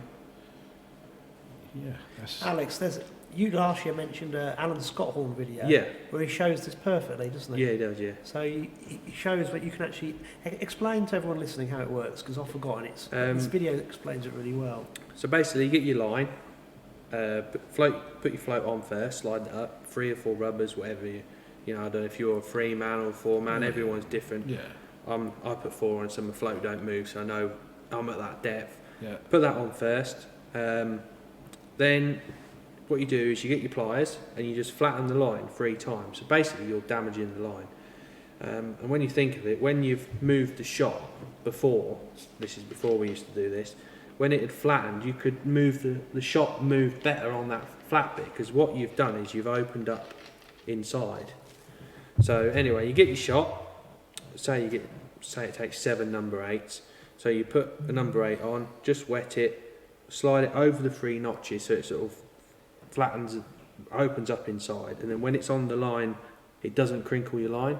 So you slide all your shot on, cut the damaged bit off, retie your loop, and basically the shot that's on your rig, you can slide up and down, it doesn't damage, it sits central, and it's just perfect every time. Who on earth discovered that? 'Cause that's genius. I Don't know. Some Italian. Somebody somewhere Yeah, has either seen somebody else do it, yeah. or they've thought of it. It's or- so simple as well, isn't Yeah. it? When you think about it, it makes sense. Yeah. But the great thing with social media and YouTube and Facebook is that sort of information now you can get to people easily. Whereas if it's just word of mouth or in a fishing magazine, it's harder to. Yeah. And that's why the shot is now quite widely accepted. Yeah. That Because it's put on properly. yeah, you hear less people complaining that it's hard. Yeah. You know. It used to be people, oh, it's too hard for my teeth. I can't. But nowadays, Yeah. I can't remember the last time I put shot on with my teeth. No, I would never do it. No, No. it's mad. Yeah. It's real mad. Yeah. But it's definitely something that I think has changed in match fishing, like the shot and that coming out before. Yeah. Well, It's you like- look at, sorry. Yeah, it's Look at all like lure fishing. Lure fishing's booming at the minute, particularly for Yeah. perch. And one of the big things at the minute is going from lead, which shouldn't be used anyway, to tungsten. okay. But actually, not 100% tungsten, but actually very high percentage of tungsten. Right. So the different rigs they're using, whether it be Texas, Cheb or whatever, they're using a smaller size weight, but it's more dense. Yeah. And this is you think it's a bit of a sad, but it's really important Yeah. because you're using really fine diameter braids or fluorocarbon, Yeah. and it's the finesse that makes all the difference. Like Simon was saying, his mate was presenting his rig better because he had thinner main line and Yeah. stuff like that. And it's Yeah. the same with you guys. Yeah. You can present your bait better with a thinner line. Makes and, all the difference in yeah, the world. Small percentages. Small percentages. Yeah. Yeah. Yeah. you know, it's like different lines do different things. Like Maxima is like, oh, it's an old man's line, but Put a for bit of certain thread. jobs, yeah, you can it's fish the a best. small wag though. It's the best line you could ever use. It's you funny, know, isn't it? the new stuff. And it gets better It does. as you use it. Yeah. It changes colour. Yeah. It goes green, a sort of funny Yeah. green colour. I mean, like round here we do a lot of whip fishing, but bottom end only. And for me, there's only one line to use, and that's Maxima, because you're sinking your line, Yeah. whereas normal mono wants to float and, you know. So little things like that, you can't beat old school, but then there's so much new stuff about yeah. that you have to be on. Isn't that the on beautiful the thing ball. about fishing? That you never know it all. And you've got to keep an open mind all the time. I think you can always improve You can. what you're doing. Yeah. You can improve your Definitely. knowledge. You can improve your decision making, and you can tackle does change and improve, and you need to. Still keep it simple, as in not go too, because I think you can complicate everything. I But think the diameter of your main line is quite a thing that possibly people don't think about that much when you're fishing a small float. You know, when I used to fish for bleak, you'd fish with 0.8 main line but an 0.10 hook length, because you'd fish a 5 metre whip with like a 4/14s float, and yeah, with 0.8 line, all right, you weren't fishing for like 10 kilos of fish. Your presentation was better for longer because the wind affected it less. So I've always fished on canals with quite light main lines, and I think now I expect a lot of people do. But there's been some years where I think people have not really thought about that as Yeah. much as they do now. I don't think Yeah. they do now, and people Yeah. do fish light main lines, but that's an advantage. well, we're going into the fisher's environment, and Yeah. and if they're not on it and something's slightly wrong, It's just presenting your float longer for better, yeah. not having a bow in your line. Again, lure fishing. I took a guy out about a month ago, and we were pike fishing. I've got some. I don't think you can get it in this country. It's a type of newly woven braid. It's really thin, and Okay. it doesn't hold the water. Yeah. So you're never still. The boat's moving, and you get a bow in your line. But also, you want to have at least bow as possible, the thinnest diameter Yeah. line. This is £80 braid because I've got honking great lures on, Yeah. but it still needs to be Yeah. virtually. I bet it's expensive. Look, I've got a guy I know who is sponsored by Strike Pro sent me a bulk spool. That's how I've Right. got it. That's Yeah. the only way I've got it. Yeah. And it's only when I watched this other lad the boat, and my line was virtually straight to my lure, and he's had a massive bow. Yeah. And I'm thinking, his lure's just going to be tracking. Yeah. It's just going to look. Different presentation. Same thing, And isn't he was it? going. I said, what is that? He goes, well, I bought this reel and rod, and it had this £100 braid on it. I said, look at the difference. He went, That's incredible. And Yeah. at the time, because I knew why I needed it, and I've got this stuff and it is phenomenal. But it's only when you compare, and I was going, And people sort of think, oh, it doesn't make no difference. it makes massive difference. Little things yes, make big I don't know. differences. And probably if they're on a peg where there's a load of pike and they're fishing for them and they catch them, they probably reinforces the fact to them, it doesn't make any self-fulfilling difference. prophecy, Yeah, it doesn't make it. Oh, I caught loads on this last week, but when you're fishing for 3 pike in a day instead of 20, you want one big one. Yeah. It's got to be right. yeah, Yeah, it's the same thing. It's exactly fishing. the same thing. It makes all the difference in the world. All those little things. Yeah, And it's also having the knowledge to know that you need to improve. So I made efforts to get this braid yeah, because I knew it existed, yeah. but it's not available. No. So I was, Yeah, any chance of that package coming in? 6 months later it arrived. yeah. But I forgot about it until you said about diameters. It makes Yeah. a massive Yeah. difference. It's incredible. But you'll go the extra mile to get something that other people It's can't get. critical. Or, Yeah. But now it's all available in match fishing. Yeah. There isn't much that isn't. When continental tackle started coming in back in the day, people were stuff was selling out immediately that was coming in. Talking of availability, we must talk about these. Yeah, Come on, so- let's get, because in front of us we've got some fantastic pole floats. We've got. Well, I hook think links. we're about up to Hydra so- now, are we? Yeah, so obviously I went away from doing the sales of, selling general tackle was great, but you're just selling what everyone else is selling at a price and, a bit of service. But so I started selling the shop. That sort of got Were going. you the sole distributor in the country? No, Still I mean, are, Umberto, yeah. we're, I've known him. Yeah. There's no contract or anything, but he's not going to sell it to anyone else behind my back. That's We're friends fantastic, for yeah. so long. Isn't that so important though? Yeah, That trust. yeah, absolutely. And then, so what else did I do after that? I thought, We had your ties with spotted fin. With so I'm a consultant for Spotted Fin, and I was selling bits and bobs. And sort of 2 things happened more recently. Well, actually, probably just over the last year, is I decided. Well, it's funny. So I looked at all my canal floats, right, that I was using, and every single one of them I'd modified. Right, so I've got a tray of canal rigs. I've got like 20 canal rigs, or I've got loads of canal rigs, but I've got like 20 that I use in reality. Like everybody, you've got more than what you use. And I was looking at them all, and I'm thinking, well, I've only got like 2 of these left. I had a couple of do-fills, some old Milo ones and some old other ones, and I was looking at them thinking, this is looking a bit shoddy here. I'm going to run out of floats. They're sort of going to fall apart eventually, or the tips have faded.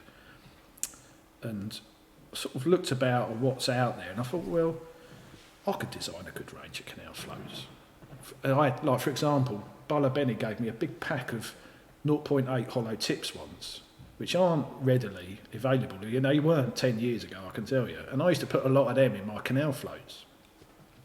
I've still got a few left from the original pack. And so I thought, well, one evening I thought, let's just have a look at all these floats and just come up with the best points out of all of them. And I designed 5 floats, right?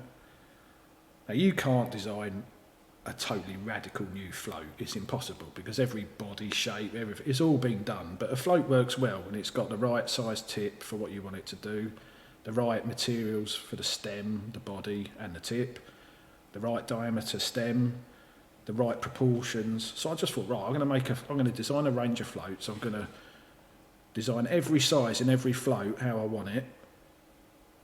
And I contacted a friend of mine who, again, I knew from when I fished in Italy.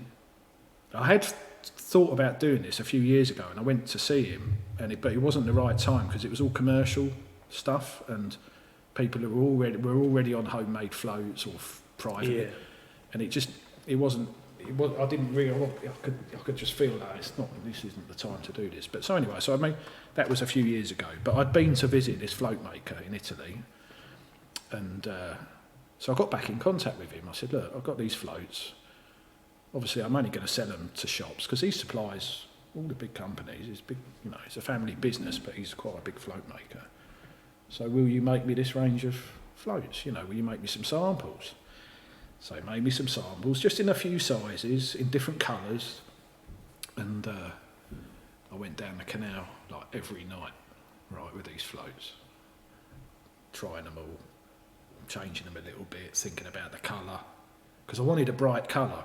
because when you strike, I wanted it to come out and be a bit visible. But if it was too bright, you could see it through the surface of the water. It was a bit off-putting. So anyway, I put a load of time in and I bit the bullet and I ordered these floats. Right, so here we go. I've got like, how many floats have I already got in my tackle room? There's like so many. I thought, I'm going to have these floats for the rest of my life if they don't sell. I'm going to be looking at them thinking, you stupid twat, what did you do that for? So I ordered them. Obviously, you've got to pay for them up front and everything, you know, so, and you can't just get 5 of each. There's a bit of a, you know, commitment. Bit of an investment in that. Yeah. But I thought, well, okay, what's the worst? I'll have a load of floats, you know, and a bit less money in my bank, but I'll sell some, I'm sure I'll sell some. So I ordered them, they come in this big box, you know, I've got to take the tape off the box, look inside, thinking, oh my God, what they, you know, are they? Because I wanted them to be exactly how I wanted them to be, like, and they pretty much were. And I thought, okay, here we go. And I can't really remember exactly how I started selling them, but I've never sold them direct. They've all gone through all the shops. Because the good thing was, going back to when I worked for Keynet, selling the poles, I went all over the country. I deal with shops now that I probably haven't seen for over 10 years, but they still remember me, and I talk to them on the phone and they order off me and pay me. So I've got like a customer base from when I used to work for Keynet, right? Because I was always straight with everybody. I never stitched anybody up or did any monkey business with their orders. So yeah, I started selling them, and shops like Alex have really supported me and got this range off the ground. Well, I should imagine, you don't know this, but when I came upstairs earlier, I saw you and you were filling your own racks and you were just doing it. And you looked like... Yeah, behind Alex's back. No, you were just in there doing it. No, we were just switching some round. We were just switching some bits round. You've done this for so long also, you know what needs to go where, and someone like Alex is quite happy you doing that. And I think that's probably how you probably work with different tackle shops. You're just part of... No, I don't know about that. I just think... That's part of your personality, isn't it? Alex displays all his stuff how he wants to display. I don't come in and fill the shelves. No, but it's a partnership. It works really well. I can imagine apart from all the tackle shops that you I've always earned my living from dealing with shops. Yeah, it just seems a natural thing. It's only when you mentioned that then I went, yeah, that's what you were doing earlier. And it just seems like you had so much pride in your product. Well, if it's a product you think... So now I sell products that I use that I've made how I wanted them for me. If that make, you know, I've made them how I want them. Yeah. So I think they're good for me. That this is what I want. I'm happy with that. I will just use these. And you've answered my question about the green and black. Because when you were saying that, because obviously the more finesse floats that you're using on shallow water, you've got more black, less green. Yeah, that's because you can tend to see them a little bit through the surface. These ones, where you're fishing deeper water, you've reversed it, and now I understand. Yeah, well, one of the things I noticed when practicing with the floats, if you've got a bright float, when you strike, you look at the float when you've got the fish on. When you've got a dark float on, you look at where your elastic is, because you can't see the float. And it's weird.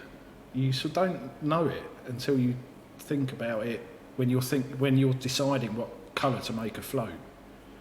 And one of my favourite old Dufil floats, a squat float that I used, was that colour. Because people might wonder, oh, why that colour? Why green? You know. Well, that is the colour of that float. Right, yeah. Which was my favourite squat float, which was completely green. And one of the reasons now I realise that I used to like using it also was when I used to strike, I used to be able to see it all the time and like kicking when the roach is on. So that's why they're that colour. But that makes sense. So you're in control more of what's going on. Again, another little 1%. Yeah. Yeah. Well, like there's in the floats, there's all the little 1% that I like and suit me, and luckily they seem to have suited other people as well. So the Dufil's float you're talking about, what is that one in the range? No idea. No. I don't even know where I got it from. No. No, I mean in my float? No, there isn't one that's a copy of it. No. Funny enough, no. Or similar, or... Not really. It was a slimish one with a bit fat down. No, I didn't actually copy that float. So I remember Dufil at the time, they were like, you couldn't get them. They were like... No, well, this is it. What I'm going back to, the floats I was using, you can no longer get. You could. So I was running out of floats that I liked, and that was part of the reason I decided to make the floats, because I thought, well, at least I'll have a range of floats. You Might cost me, you know, I've done myself a bit of dough, but. So you started pushing these, just supplying to a few tackle shops, and then demand just picked up and picked up. I don't supply loads of shops, but people, the good thing these days is with the internet and people can get them if they want them, can't they? There's no issue if you live in Manchester, you can get the floats even if nobody in Manchester stocks them, because you just go online and get them off Alex or whoever else sort of kindly stocks them. I think the reason why they sell is because it's very nichey, isn't it? Yeah. It's like a lot of the big manufacturers don't sort of, I don't know, wouldn't entertain it, but they sort of, Probably wouldn't sell enough to them. It wouldn't sort of figure really in everything they have to do behind it. You know, like then obviously you did the ready-made rigs, which for someone that's fishing a club match on Ramsey, or someone who's just going on a canal around your way or on the Manchester circuit or whatever, then go in the shop, buy a rig that would probably take someone a good 10 minutes to make something like that a lot of the time. And I can't make them as good as that. No, I can't. I can't see anyone who can make them as good as that. No. You know, with the tapered bulk and everything sits straight. Yeah. I mean, they're unreal. I mean, you can literally take one of them and go and fish a Winter League match or anything. I'll tell you what, they won't be far wrong. Some people buy them to copy really? Anglers. If they think they buy a set, and then they probably use them, but they copy the shotting pattern onto other rigs, probably with other floats or whatever. And then they think, oh yeah, I know that's all the right distances apart of the bulk to the loop, but they're made by a guy who I met through fishing in Italy when I lived there. So if anyone's wondering what we're talking about, we're going to do a short video and put that on YouTube as well with some of the floats and rigs that we've got here that Simon produces or has produced. Yeah. And this is amazing because these rigs have even got on the side what they are, what the weight is, what the line diameter is, how long the rig is. And they're very specific for this area, really, because you know you've got the carbon squat and normal squat. I mean, to me, the carbon squat is my favourite out of the two, it's mine too, and I think it's in the shop. It's definitely been more popular. Yeah. I don't think it's perhaps the thickness of the bristle. I just think it's if you explain the way it fishes different to the. Well, there's Alex will probably confirm this. There's a trend, or there has been a trend for quite a while now, towards thick wire in floats. Yeah. Putting the float in, it stands straight up, then it sort of goes almost down in a straight line, following the shot. Which, for the fishing we do with squats, for example, is not really what you want, is it? You want so a carbon stem will follow the shot. It won't stand up particularly on its own. A thick wire stem will stand straight up, you know, and then follow the shot.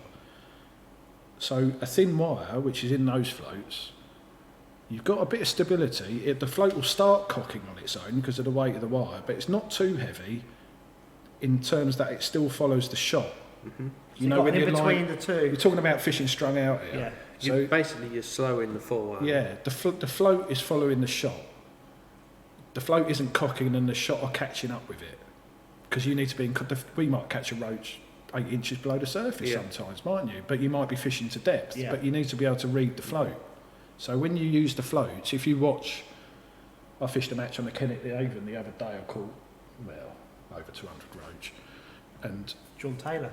I know exactly how many I caught, but I'm not going to say it because it sounds like you're boasting. But I fished a 0.1 carbon squat, and I could just lay it in with a thin main line, right? And I didn't need to hold on to the line to slow the float down to get it to follow the shot. I just slack line to it to a degree, and the float will just follow the shock, and I can read it. And if you do that type of fishing, you just know when it's right. Yeah. You know. And I think, like going back to your Italians, they're changing things straight away because of the number of fish in these venues. If you're not catching, you need to be doing. You know the fish are there. It's a bit like a mini commercial. You need to be on it because you're wasting time. Yeah. And it's a numbers game. It is a numbers game, and numbers game or sorting the right stamp fish out, I think, more than it is perhaps numbers game. Absolutely, But it's like, it's very similar to, like you were saying, you've got a 3-hour match, and you've got everything set up, and you know if that's not working, that rig's too heavy, you're picking your next one up, you're moving your bulk up, and it's very similar in that way, isn't it? Is. And if you look at bodied bleak floats, right, not talking about pencil floats here, but when you fish for bleak, you've got the choice of using a pencil float, which is lovely, follows on the cast, follows the shot beautifully. But if there's a bit of wind, you're better off with a little stubby bodied float. And if you look at that type of float, they have, this is something I looked at before I did these floats as well, they have a thin wiring, those type of floats, for fishing for bleak. Because it's, all right, you're fishing with a bulk, but it's a bit, you're fishing with a long line, and it's the same thing. To a degree, you can't fish for bleak with a float that's going to stand up before the bulk's connected to the float. You've got no idea what's happening you won't see in that drop. No. Yeah. So that was another. I looked at my best squat floats, got the micrometer out, measured the wire. Looked at my best bleak floats, got the micrometer. Oh yeah, it's this wire, is it? So I thought about it. Yeah. Yeah. And then people say to me, "Fucking hell, these are the best floats I've ever used for squat fishing." So it's great. Yeah. You know. Yeah.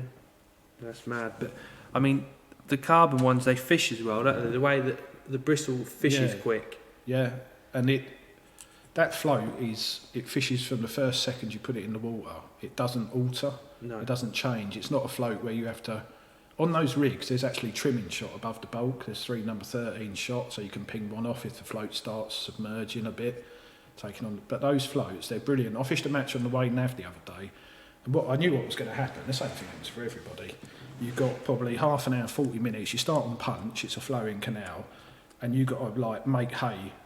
You're going to catch 3/4 of your fish in the first 40 minutes, and so one thing you don't want is a float that after 10 minutes you've got to add a shot to, or take a shot off, or do anything to. And so that float on the day was the perfect float, a half grammer. I could put it in, trimmed up perfect first run through, and it stayed the same.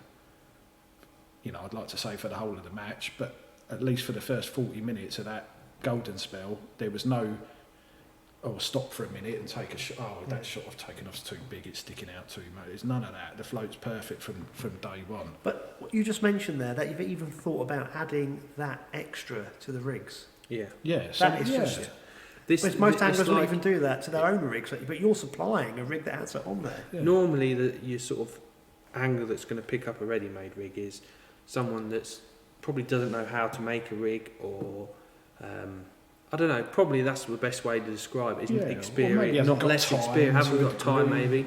Whereas these, you know, a serious match angler could pick these up, a few tiny adjustments. The other thing, just the way the hook is loaded on, is totally different. Most of them come with hooks and stuff. These haven't got hooks on, but we'll come on to the hook heads in a minute. So as you take the winder off, you're the right end. I know it's everyone's used to having hooks and winding it on, and then you put the hook on. Well, this is funny because this is how all rigs are loaded onto winders in Italy. And you know, that is it. That is how you... The loop where you attach your hook comes off first. And the reason is... So it's the other way around to what we're used to. So if you think, right, when you go fishing, so say I go on the River Thames, I'll get to my peg, I think, right, I'll explain how the reason for it in Italy. So when I go to a match in Italy, I might want to set a whip up, or another whip if how long is that whip going to be? Well, I don't know, I might get to my peg, I might think, you need a 5 metre here, or a 6 metre, or a 5 and a 6, or whatever. So my rigs in Italy would have like 8 metres of line on. Yeah.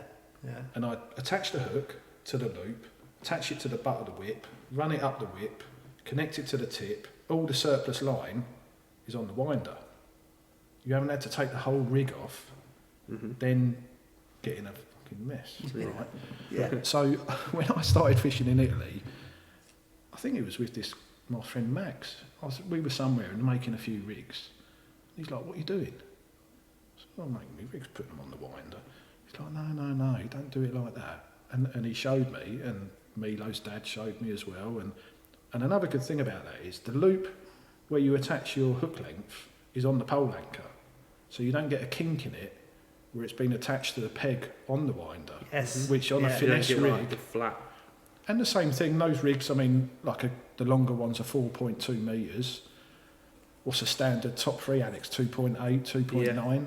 So you just put the hook on, run it up your top kit, the excess line stays on the winder. People can use it as a whip rig, they can use it short lining rig. But that's how that's how I've always made my rigs since I lived in Italy. All my river rigs, I make them on, I don't care, I'll make them on 6 metres a line.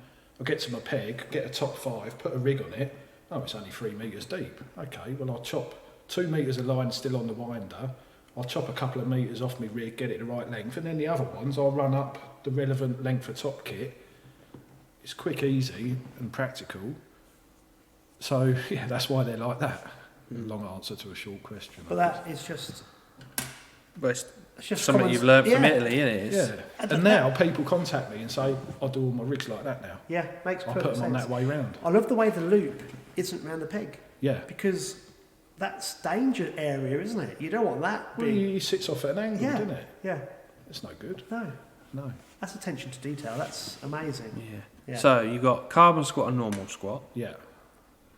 So they're the two probably most popular, most used floats. Yeah, float you can probably do. When would you use the normal squat instead of a carbon squat? Maybe when you can't see the tip. Right. Because the carbon tip is obviously a solid tip, isn't it? There's no light shining through it like there is to a degree with fibre, but there is especially with hollow or plastic. So the carbon is my favourite, like you. It's the one I like the most. But there are certain times when you just can't see it. Certain light conditions, if the far bank is foliage, maybe a bit of ivy or branches, brambles, and especially in the winter you get those sunny days like today and the light changes and all of a sudden you can't see it. It's a pain. So carbon's my favourite, but I thought I'd do the same float with a 0.8 hollow tip like the ones Ballabeni gave me all those years ago, because you can see it. And they fish well. A hollow tip, I've always liked hollow tips. They've always fished. I remember when we fished through the ice at Willow Park and Gold Valley bloodworm matches, I always used to put these little hollow tips in my floats. They just seemed to work better through the ice and stuff like that. So that's what I decided to put in the... They were hard to get, the tips, to be honest. The hollow, the 0.8 ones. Yeah, not easy to get. It's like the carbon, I love cane bristle floats that no one seems to do anymore. No. But they're the nearest thing to cane you can get because they fish the same every time. Yeah. And they're very sensitive. Yeah. Because carbon has no buoyancy in it. So you've got a tip that's, I sort of think it's almost like going towards wire in a way, in that it doesn't take any shot. Yeah. But it's quite thick. Yeah. If you look at them, you think, that's quite...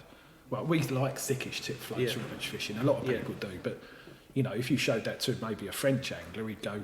Oh, that's a thick old tip on that, that's no good. But they are very sensitive. But we're using pinkies, and we want a decent bristle because if you're fishing double pinky, you fish you might want to lay a bit of... Or big maggot, or you got a bit of weed you got to compensate for. You need that little bit of buoyancy. And a thicker tip float tends to shot up the same... It works the same way every time because it's a bit thicker. It's like wire stem floats. It's like you shot up and you think, well, hang on a minute, that bloodworm's bigger than the last one I put on, and it sunk my float. And it's mental how sensitive it is. But I mean, like I say, or your big maggot, big red maggot. Yeah. Careful of that. Half a herring. Half a herring. The old sprat. Bit of chicken in some pegs around here. And then obviously you got the hemp, which that a popular float was the PB14 Preston used to do, which is no longer available for the canal anglers. You couldn't see the tip, even though it's got hemp on it. You don't have to use it for hemp. It's difficult to choose names for floats. Yeah, it's really difficult. But you want something that sticks in people's minds, something simple, and it's a great float for fishing hemp across to a boat at March. But I've used it with squats on the Kennet and Avon Canal. And it's funny, that's got a 1 mil hollow tip in it, so a bit of a thicker tip. I'll tell you what, when you're fishing squats, especially if there's a few fish about, it sits nice, you can read it. Yeah. I use a lot of back shots. I think because growing up in the fens, there's horrible skim. Yeah. A lot of people would get to a venue and go, oh, that's flowing. It's not, it's just skim. Yeah. Toes probably going the opposite way. Yeah. Do you use back shots with your rigs? Or? I don't. It's weird, isn't it? I do when I'm fishing for skimmers and I'm trying to hold a little float across on the Grand Union where you came and fished with us. I'll put maybe, actually it's a little tip that Russell Grimes gave me, I put a little stot actually, usually, on the right next to the eye of the hook and one level with the bristle, top of the bristle, and fish like that. But I'm talking about fishing with a chop from my range, for example, fishing like a 0.4 chop in 2.5 foot of water with big maggots or bits of worms, and I'm trying to really hold it there for a bit of time against the skid, like you say. But when I'm fishing for roach, I don't. Yeah, so you tend to use the thinner lines to compensate with the skim and stuff like that. It's just something anglers in. We never used back shots in Dorking in all those years. Really? It wasn't like, but then you'd go fishing with someone like Stu Conroy, and he'd have, and his brother and that, they'd have a big back shot, like a big back shot. Yeah. Like a metre, or I can't remember, a bit of distance from their float anyway, and they'd all fish like that, and we never would. Yeah, I think the reason why I use it, one is for the skim, but I sort of compensate it in with the weight of the float. You know, like normal back shots you hold against your back. Yeah, no, but I do too. When I'm fishing the skimmer rig, it's integral to the shot. Yeah, so like this is how they're fishing is with something. Yeah, so extra. To me, it sort of slows the fall down almost. Your rig's not settled until the back shot will come into play as well. But I don't know, everyone fishes different. But to me, you can fish with the skim and that. Fish a non-back shot rig, and you can see your line going past your float, and you're having to hold it and move your rig. Whereas I think because you're always fishing on a tight line round here as well, you like flicking your rig over, everything's on a tight line. I think that back shot helps with that. Yeah. Similar to like when you're F1 fishing, they do tend to use a back shot to keep everything tight. They do, loads of people. I mean, I have used it a little bit, but it's not probably something I should try more. Yeah. You know? So everyone has their styles. It's something that works for one person, perhaps doesn't quite work for someone else. It's the same thing. Until you see somebody else doing it and catching well, you think, I might try that. Well, you might think, that would have helped me 2 weeks ago. And Simon, going back to the floats, because obviously we've got just a small sample here. How many different models do you produce? 5, I think, from memory in the canal range. Chop, hemp, squat, carbon squat and punch. So it's 5. That's how I started, all 5 at the same time.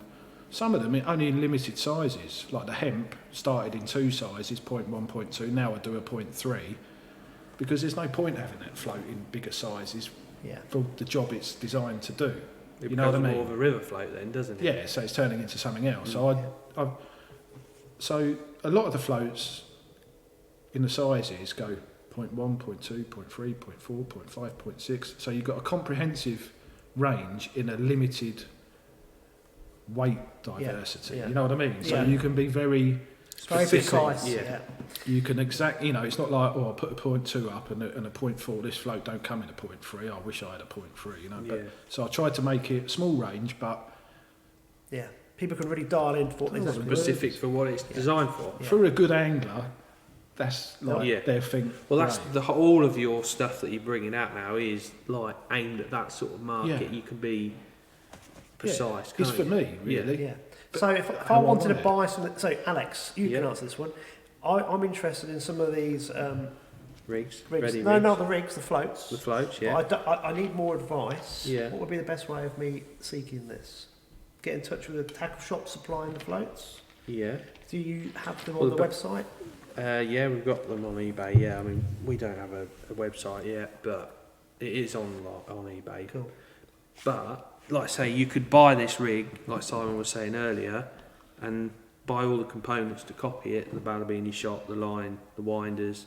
So you've got your rig, or for the price they are, just keep coming and buying a couple at a time. I'll use them. Well, I was just thinking because people on the podcast will be thinking, I want those floats. And I want more information, but we can't give out too much information. Anyone can just come in and buy. We did a video, didn't we, Alex? We did a video going through the whole range in detail a year ago, probably. With Tom, with Tom. And that's quite a good video because it shows the flow. We'll put the link on with this, if you don't mind. And then people know where to go, because we could be here for about 6 hours explaining each. Do you know what I mean? But we could do because it's important to people. But if people can see it, it's... So we'll do that as well, so that would be great. So you've got the rigs as well, but also you've got So I think these will be even more popular than the rigs. Yeah. Alex, explain this. So anglers come in the tackle shop and they're like, can't be bothered, or I'm not confident to tie my own hook lengths and stuff like that. And they say, what one do you recommend?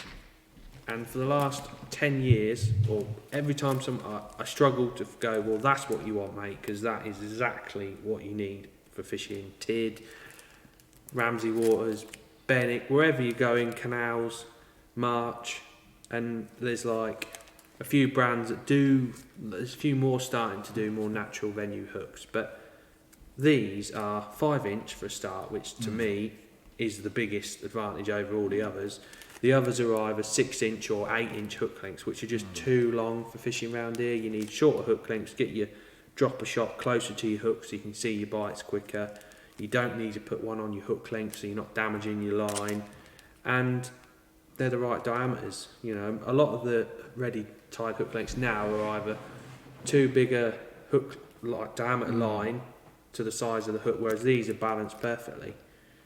They'll fit straight in any hook box. So if you've already got a Preston hook box or a Guru, there's so many of them about, just take them off these winders, straighten them out, or just put them. That's the other thing that we were saying earlier. By putting them in the hook boxes, it straightens them out straight away. Yeah. They're fluorocarbon, which is something that nobody else has done, which is sort of what people like to use now. No one's done ready-made hook links in fluorocarbon. Not fluorocarbon, no. Why is that? I don't know. It's the natural thing to use, isn't it? Well, it is in your game, in the predator side of things and carp side of things. Fluorocarbon's massive, isn't it? Yeah, it's your go-to. Yeah. So the advantage of the fluorocarbon is the rigidity, not spinning up when you're in and out with double squat, with or without a fish, or when there's a fish on, you don't spin up, but you can spin up, can't you, Alex? Yeah, or in and out with a leaf on the end because there's that many going through. Swearing. Yeah. But this is like we've skirted over the Hydra thing. Yeah. A little bit. Hydra is so when I stopped working for Milo, I was sort of never replaced that with another Italian brand to sell, and I had an odd discussion with a couple of companies, but they're companies that had already been sold here and sort of petered out. But Hydra is an Italian. So my products suit my fishing, natural venues. Hydra is very similar. They're a match. They only do match products, very good quality. Yeah, some of them are for fishing carp venues in Italy, but probably not what people want here because there's so many home makers of floats and stuff. But they do a load of stuff, including a good range of hooks for natural venues. So a year ago, I went to see them about getting a pole actually, because I needed a new pole. And I looked at all the stuff, and I had thought about this for quite a few years, and I said to them, look, shall we try bring your stuff into the market in the UK? And the luggage, carbon line luggage, which Alex sells, it's made in Italy, in a small factory near Lake Como by a crazy guy with a few women working on machines, and it's all like Italy is a country of family companies that produce things, that make things. It's a great country for getting little nichey things made. You can find somebody to do it. And Hydra have all these things. They have great poles, rods that suit the Italian market, lovely whips which have taken off, great line. They've got a great range of floats, and they've got a great range of hooks which have actually been going all right. But as I've been fishing with their hooks, I found a few that I use all the time, and there was one that was discontinued which I persuaded them to bring back in, which is the IM80. So these hooks are good hooks on their own for the type of fishing that goes with the floats. And one of the services they offer is supplying them tied. There's actually some outworkers, women, believe it or not, that will tie these hooks perfectly. So you can order what you want from their hook range tied to nylon. I was looking at the knots, and they are so neat. You can't believe how many they tie in a day. It's crazy. And the packaging, it's like they're on cardboard. Yeah, so it's a thick cardboard. So this is part of the Hydra service into the shops in Italy. Right. And I don't know why I didn't think of it a year ago, but I suppose things happen as they do. And I thought, well, these hooks are good. got the rigs, let's make the hook lengths. Yeah. I only started doing it 2 weeks ago. Really? These are the first. I had a test batch done, and now we've got some orders for shops coming through quickly. I think they're going to be really popular. Yeah. Because there's nothing like it in the UK, is there? Nothing. No. And the thing is, like for me, okay, somebody else in my position would sell direct off a website to the public, but that's not how I'm wired up because of my history working in fishing tackle. I believe tackle shops should exist. It helps fishing. So I would never do that. And to be honest, I think I would sell less if I did that. But I can... So when I was formulating what hooks to what line, I can pick up the phone and speak to Alex. Say, Alex, what do you think? 6 inches or 5? No, 5 inches. Should I do 22s to 07, blah, blah? Yeah, that sounds about right. It's like a 1 minute conversation, but it's like confirming to me. You're networking with guys who know what they're talking about. I'm not going to phone 10 people up, but there's 1 or 2 that I just think, what do you think? Yeah, that sounds good. So it's like a little collaboration. Yeah. And I think just looking at the packaging, the way they've been tied, and you can see, and again, the information is all there. Mm-hmm. It's the pole rig's got information on, you know exactly what it is. The hook links, you know exactly what it is. You can't go wrong as an angler picking it up and using it. And if you haven't got time, you come home from work on a Friday night and your missus wants to go out or whatever, okay, you're going to pay what they cost, which isn't over the odds, but you can pick up 4 or 5 rigs, 2 or 3 cards of hooks, even if it's only a backup for what you've already got, you know, just in case. It's no harm done, even is if it? you're going practicing in the week or something like that. You know, you don't say you've got your rig that you want to keep or your hooks you've tied 10 perfectly for that. You can use these in the week, knowing that you've still got your 10 on. You're not eating away into your stock, are you? No, I think they're going to be really popular. And I think you're doing a massive disservice here because you've actually thought about balancing your floats with the correct hook material and hook. Mm-hmm. Not just the right hook that works with the bait.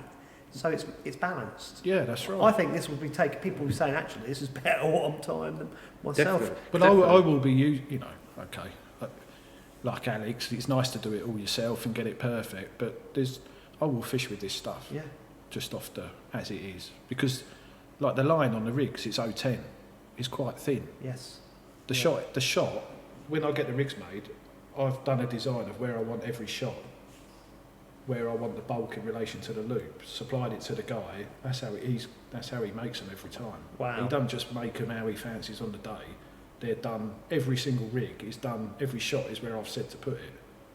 So I'm not saying that's, if you do it a different way it wouldn't be good or better. I'm not being big-headed. It's a starting point for everyone buying these rigs, isn't it? They can start fishing with it and then change it a little bit if they need to. Yeah, Matt Godfrey said to me they went on a talent pathway day with the kids, you know, kids that are trying to get towards fishing to England and stuff like that. And a lot of the kids had these rigs, which is nice, isn't it? Yeah. Because they've got something that's right for that, which they can't really get otherwise, can they? For that, and then, like I say, they can copy it. This is great. This is 2 weeks old. We are hot off the press. Because I think this is I love stuff like this because this is the great thing about where angling is. Doesn't matter what the discipline is. Now, because the knowledge can be spread and shared so quickly, people are now pushing the envelope, and there's better stuff coming out all the time, isn't there? And people this is like my focus is on this stuff. But you're doing it to help people as well. Yeah, but if I brought out a range of hair rigs or something, or dibbers, waste of time. Yeah. That's not my thing. So it's niche. Yeah, this is like... Exactly. Yeah. It's what people want. For the people that do what me and the type of stuff that me and Alex do, this is like a godsend. Or even a commercial angler that's not done any natural venue fishing, they can pick these rigs up and look at it and pick up straight away. And do you know what I mean? They can just go, say like this, you know, if lockdowns or whatever, like the last one, people want to do something a bit different, they can just, like for me, I don't feel like match fishing, and if I went, I'd probably do something totally different. So if someone's used to commercial fishing, you think, well, I'm going to try my local canal, pick these up, buy them, fish, and someone walk past would think, oh, he's fished a canal for his whole entire life. They're all shotted up perfectly. Yeah, there might be one you might have to put an extra 13 on or something, but very, very minor. I'd need a pair of binoculars to see these bristles. Yeah, I know. These I are wear more glasses. These are more what you'd have. Look, these 10 You grammars. take the tip out of that one, you use it as a pipe. Use it as a pipe bone, couldn't you? You should see what I've got on today. Yep. Dog walking past me and goes, I thought that was a tin can floating down the river. It's all right when it goes under, though. But That one exciting. didn't. I never 10 rods out, so I was all right. I've seen some people like you about on the 20 foot, 20 foot, oh. 40 foot, whatever. Oh, I can't name venues. Oh dear. Oh, you won't. Start getting cold sweating. Yeah. So There's two new floats. Just before we finish with so I've done a river and a lake. Again, just similar thing. I do a lot of river and sort of fishing with Alex in Ireland, King of Clubs, and so I've done 2 floats to expand the range, if you like. Yeah. You've got a range of floats now for all natural venues, really, haven't you? Yeah, there'll be the floats in my trays, and they're floats that I've used over a bit of time, especially the lake one.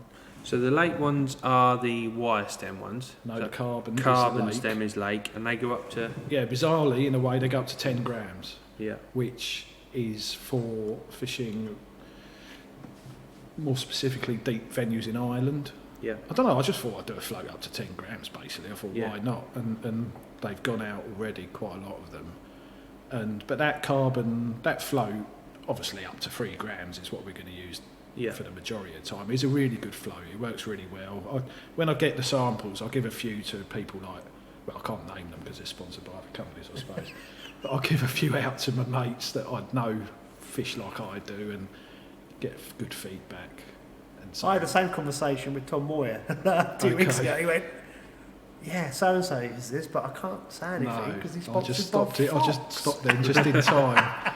But, so it's like a bit like talking to Alex. There's 1 or 2 other people. You know, I think it's good. I'll give it to someone else who I know is a brilliant angler. They say, oh, they're good. I'll have some of them when they come out. Blah blah blah. And you think, well, So these are solid plastic whistles. solid plastic. And obviously with those floats, you can trim them down if you want to make them shorter. Yeah.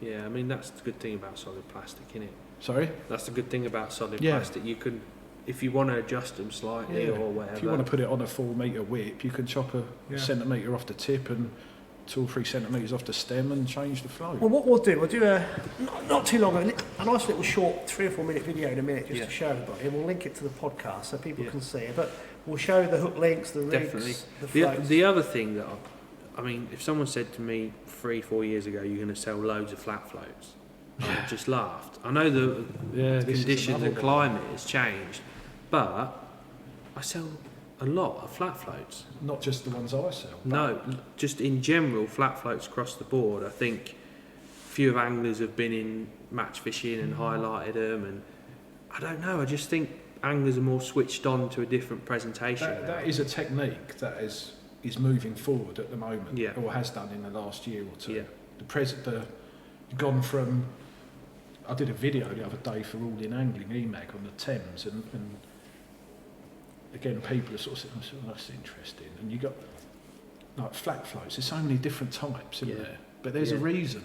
Yeah. Not for every single. A lot of some of them are a variation on the thing, but you can break them into groups. You got like the Crusoe. What's it called? The original Crusoe. Torpedo. Yeah. Brilliant float for a job. Yeah. And whereas we probably would have tried to use that float to do a job that it wasn't really designed for, but like just itching it through. Yeah, which is all we knew. Yeah. And of course, Crusoe brought out other flat floats that are good for that. Yeah. You know, I'm not saying that they're no good; they are good. And so this thing about having the tip in line with the stem on these sort of, they're not new floats. They've been out a long time, but people are starting to understand. We've used them, haven't we? Yeah. On the Thurn and the Bure. Yeah, I mean, edging it, fishing at half pace. Even at March, I mean, fishing the Bure and the Thurn, definitely the Thurn. Not so much this year; it's been a bit different, but it's been trying to catch skimmers, and you just have to slow the bait down, and they're perfect for it, aren't they? Yeah, absolutely. and it's for roach. It's amazing. Yeah. I fished a match last year. I fished at Potter. Which river is that? I can't remember. Potter's the Thurn. That's the Thurn, right. So my match, after I caught a few skimmers early, but my match was fishing at like 5 metres for roach. And I fished a gram, sort of strung out float, chucking in little balls of ground bait, loose feeding a bit. And I just had a funny spell, I couldn't catch a lot. And I actually did it because Alex had done it in the previous match. I picked up a 1 gram Hydra Ghost. round. Not round your house, are you? It's followed me. Somebody trying to get in.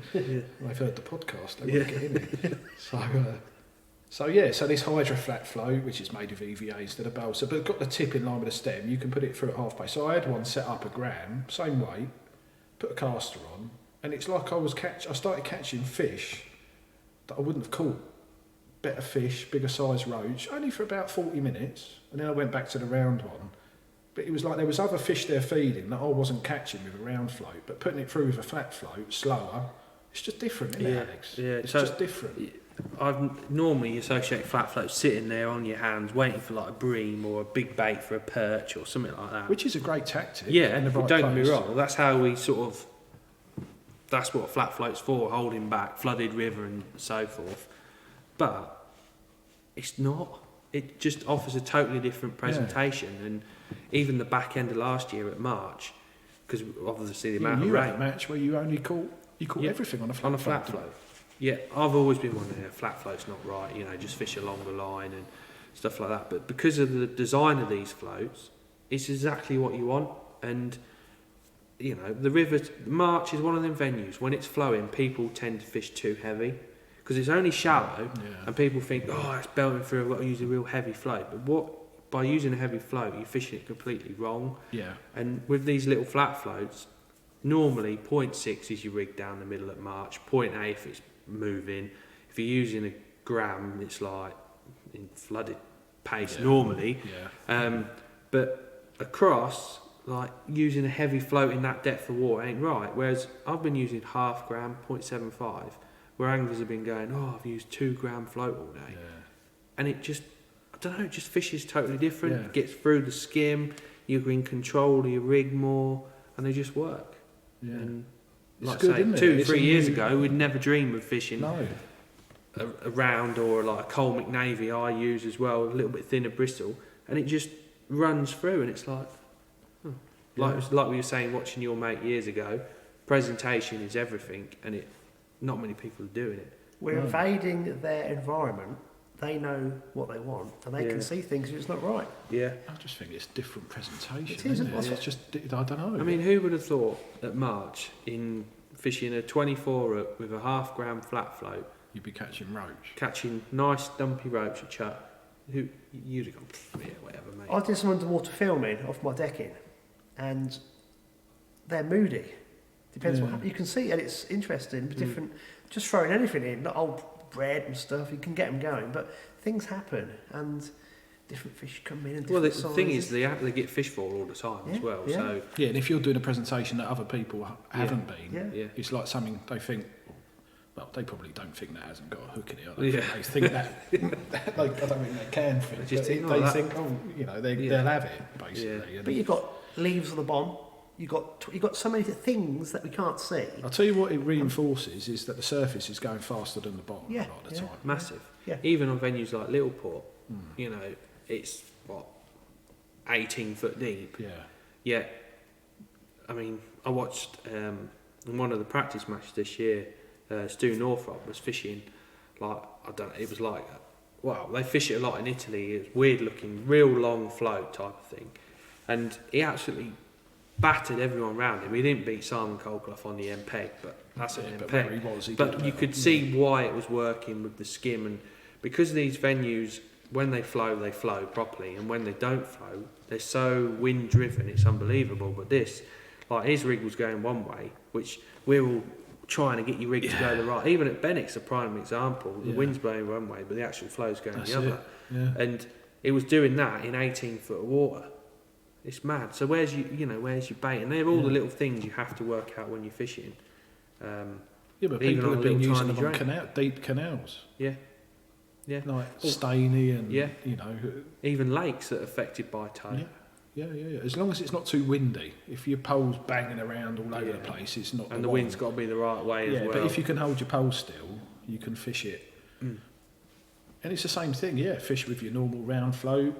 But at some point, if you try it, you get a little burst of fish, and you might put it down and might go back to how you were. But But that's the great thing about fishing, isn't it? Yeah. Fishing tackle. Yeah. There is a lot of fishing tackle sold on spiel and marketing and blah, blah, blah. But there's a lot of it is really got a good reason and thinking behind it and an advantage to understand how to use it and to try and understand and get on it before other people do. That's half the key, isn't it? Well, with that one float, you can do, for example, on a tidal venue where the flow's changing all the time, they're even more an advantage. Yeah. You have to set less rigs up. Where you'd have to set, say, a 2, a 4 and a 6 flat float, you could set like a 2 and a 4, couldn't you? And It's you'd be potluck, covered. isn't it? With a standard one, it's got an offset. A standard flat float's got an offset tip from the stem, so there's quite a small window of the weight, isn't there, that you can choose. So the first rig you put up, you're like, I don't know, put the 4 grammer up, and then you try it, and you think, that's not too bad. But I'll put a 2.5 up as well because I can see it's, and then maybe you'll put another one up because you think the flow's going to increase or whatever. But when the tip's in line with the stem, like Alex says, you can fish a wider spectrum of flows with the same weight. Because you could put it through a little bit. Yeah. You're generally putting You could overshot it, and you've got overshot so it. many different You're ways fishing of it a bit putting like it a through. stick float in a way, aren't you? Yeah, But on a basically. pole, Yeah, similar. Yeah, but it's the way the float balances and turns in the flow. Yeah. So it's less resistance Yeah. because it's slimmer. That's probably it. Well, that's it. Isn't it? Especially when on venues where you've got a downstream wind and it's pushing your float through quicker than it actually is flowing. Yeah. But they're just unique, and I think a lot of match anglers.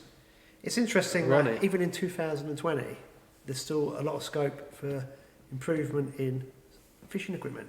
You think you think it'd all be done to death by now, but it's never ending, isn't And it? it's trends as well. Yeah. Trends start, people do things, they work, and then people get on it. And like these days with YouTube videos and social media, everybody gets to hear about everything quickly. And people like saying what they've done now, which is the opposite of how it used to be. Yeah, pike People fishing's didn't- not changed, though. Sorry? Pike fishing's not changed, by the way. They No, still don't very tell So you. hold on, secretive. no, Yeah. some of us in pike Oh, fishing, right, that's the important bit. Okay. Yeah. But it's true, isn't it? Everybody wants to tell you what they've done I think these days. people realise the fact that you can tell someone what you've done, but people can't do it the same as how you do it. Yeah, that's. And yeah, I think people will that's what you realise that hope. now. And then they beat you. And you Yeah, think, or they do it better. You're like, Right, Simon, this has been brilliant. We could talk for hours. We've been talking for 2 hours. have we? No. Okay. I know. my dad's gone. At least you can edit it. Well, what would I don't know what I would miss out because it's all priceless. So we are going to have to start to wrap this up, but I've got 3 questions for you. Right. Plans for the future with your floats, rigs and hook links. Where do you see yourself I going? think the range is. I'm happy with how the range is. I don't want to change it for the sake of changing it, and I'm just going to carry on how it is. Really, I might do a few more hook patterns. Logical thing is to do some river rigs with the river and lake floats, and some hook lengths to suit that, I guess. But you know, I'm a one-man band. I don't work for anyone. I don't answer to anybody, and I'm not under any particular pressure to sell a lot of fishing tackle. I make what I feel is good product, and if I think that's good enough, that's where it's going to stop, if you know what I mean. Yeah. Yeah, it's probably the opposite of what most people selling fishing tackle will say, but if I'm happy with it and I think it's good, why change it? I know a lot of lure builders who are at the peak of their art, exactly the same philosophy. They're not going to be pressured in doing stuff just for the sake of it. No. They do it because they believe in it. Yeah. Yeah, that's very important. So I've got access to a lot of good Hydra tackle to sell, which is brilliant, and there's new products, and there's some products that I haven't pushed yet, which I could, so I can got more things to do on that side of it. But it's up to me, you know. I just do it because I like it. Yeah, really. it's a nice place to be, isn't it? Yeah. Here we go. We'll finish off with 2 fishing-related things. Favourite venue? You can only say one. Well, it's in Italy. It's where next year's World Championships is, Peschiera del Garda on the River Mincio. It's not what it used to be. It's a wide river, comes out of Lake Garda. The water is that turquoisey green, Yeah. and it's obviously a river. It had a lot of weed in it back in the day, and chub, scardula, fishing a bolo with ground bait. I used to make my own ground bait, cheese ground bait, to a recipe that was given to me, and just the type of place where you'd fish a 3-hour match. It was absolutely beautiful, incredibly beautiful. You fish a match, hard fishing. If you caught 7 or 8 fish for like 8 to 10, 12 pound, that was it. You'd see quite a few bites. You'd miss bites. You couldn't fish heavy. It was really, hooking the fish was a challenge, and getting it in was more of a challenge. And that was brilliant. And I can remember there was a Shimano advert with Carlo Ancelotti in it, right, promoting Shimano poles, and the backdrop of the photo was this river. And I'd never been there, and I hadn't been in Italy long, and I saw the photo of it, and I thought, oh my God, that just looks unbelievable. Carlo Ancelotti, what, the football manager? Yeah, he's a fisherman, and he was promoting Shimano stuff. Right. When he was playing for Milan. Right. So that, and one of the other great things about that venue is, like, Louise used to come with me all the time to all the matches, because it's good weather, nice places, it's not that much of a chore. It's only a 3-hour match as well. Okay, she had to get up early, but we'd pack up, we'd go for lunch maybe with everybody else, and there's a big restaurant right on the bank of the river, then we'd go to Lake Garda for the afternoon. So have an ice cream, sit on these little beaches and ports. It's an enormous lake, Lake Garda. If you've ever been there, it's massive glacier lake. And go home in the evening. What a way. And you came back to the UK? I know, I must be blooming mad. Sunny Watford. Sunny Watford. I do think sit on the canal, catching £1.50 of he loves it. sticklebacks. I know, I do. Yeah. Listen, I do go back and visit and fish, so don't worry. Right, you've got one more question.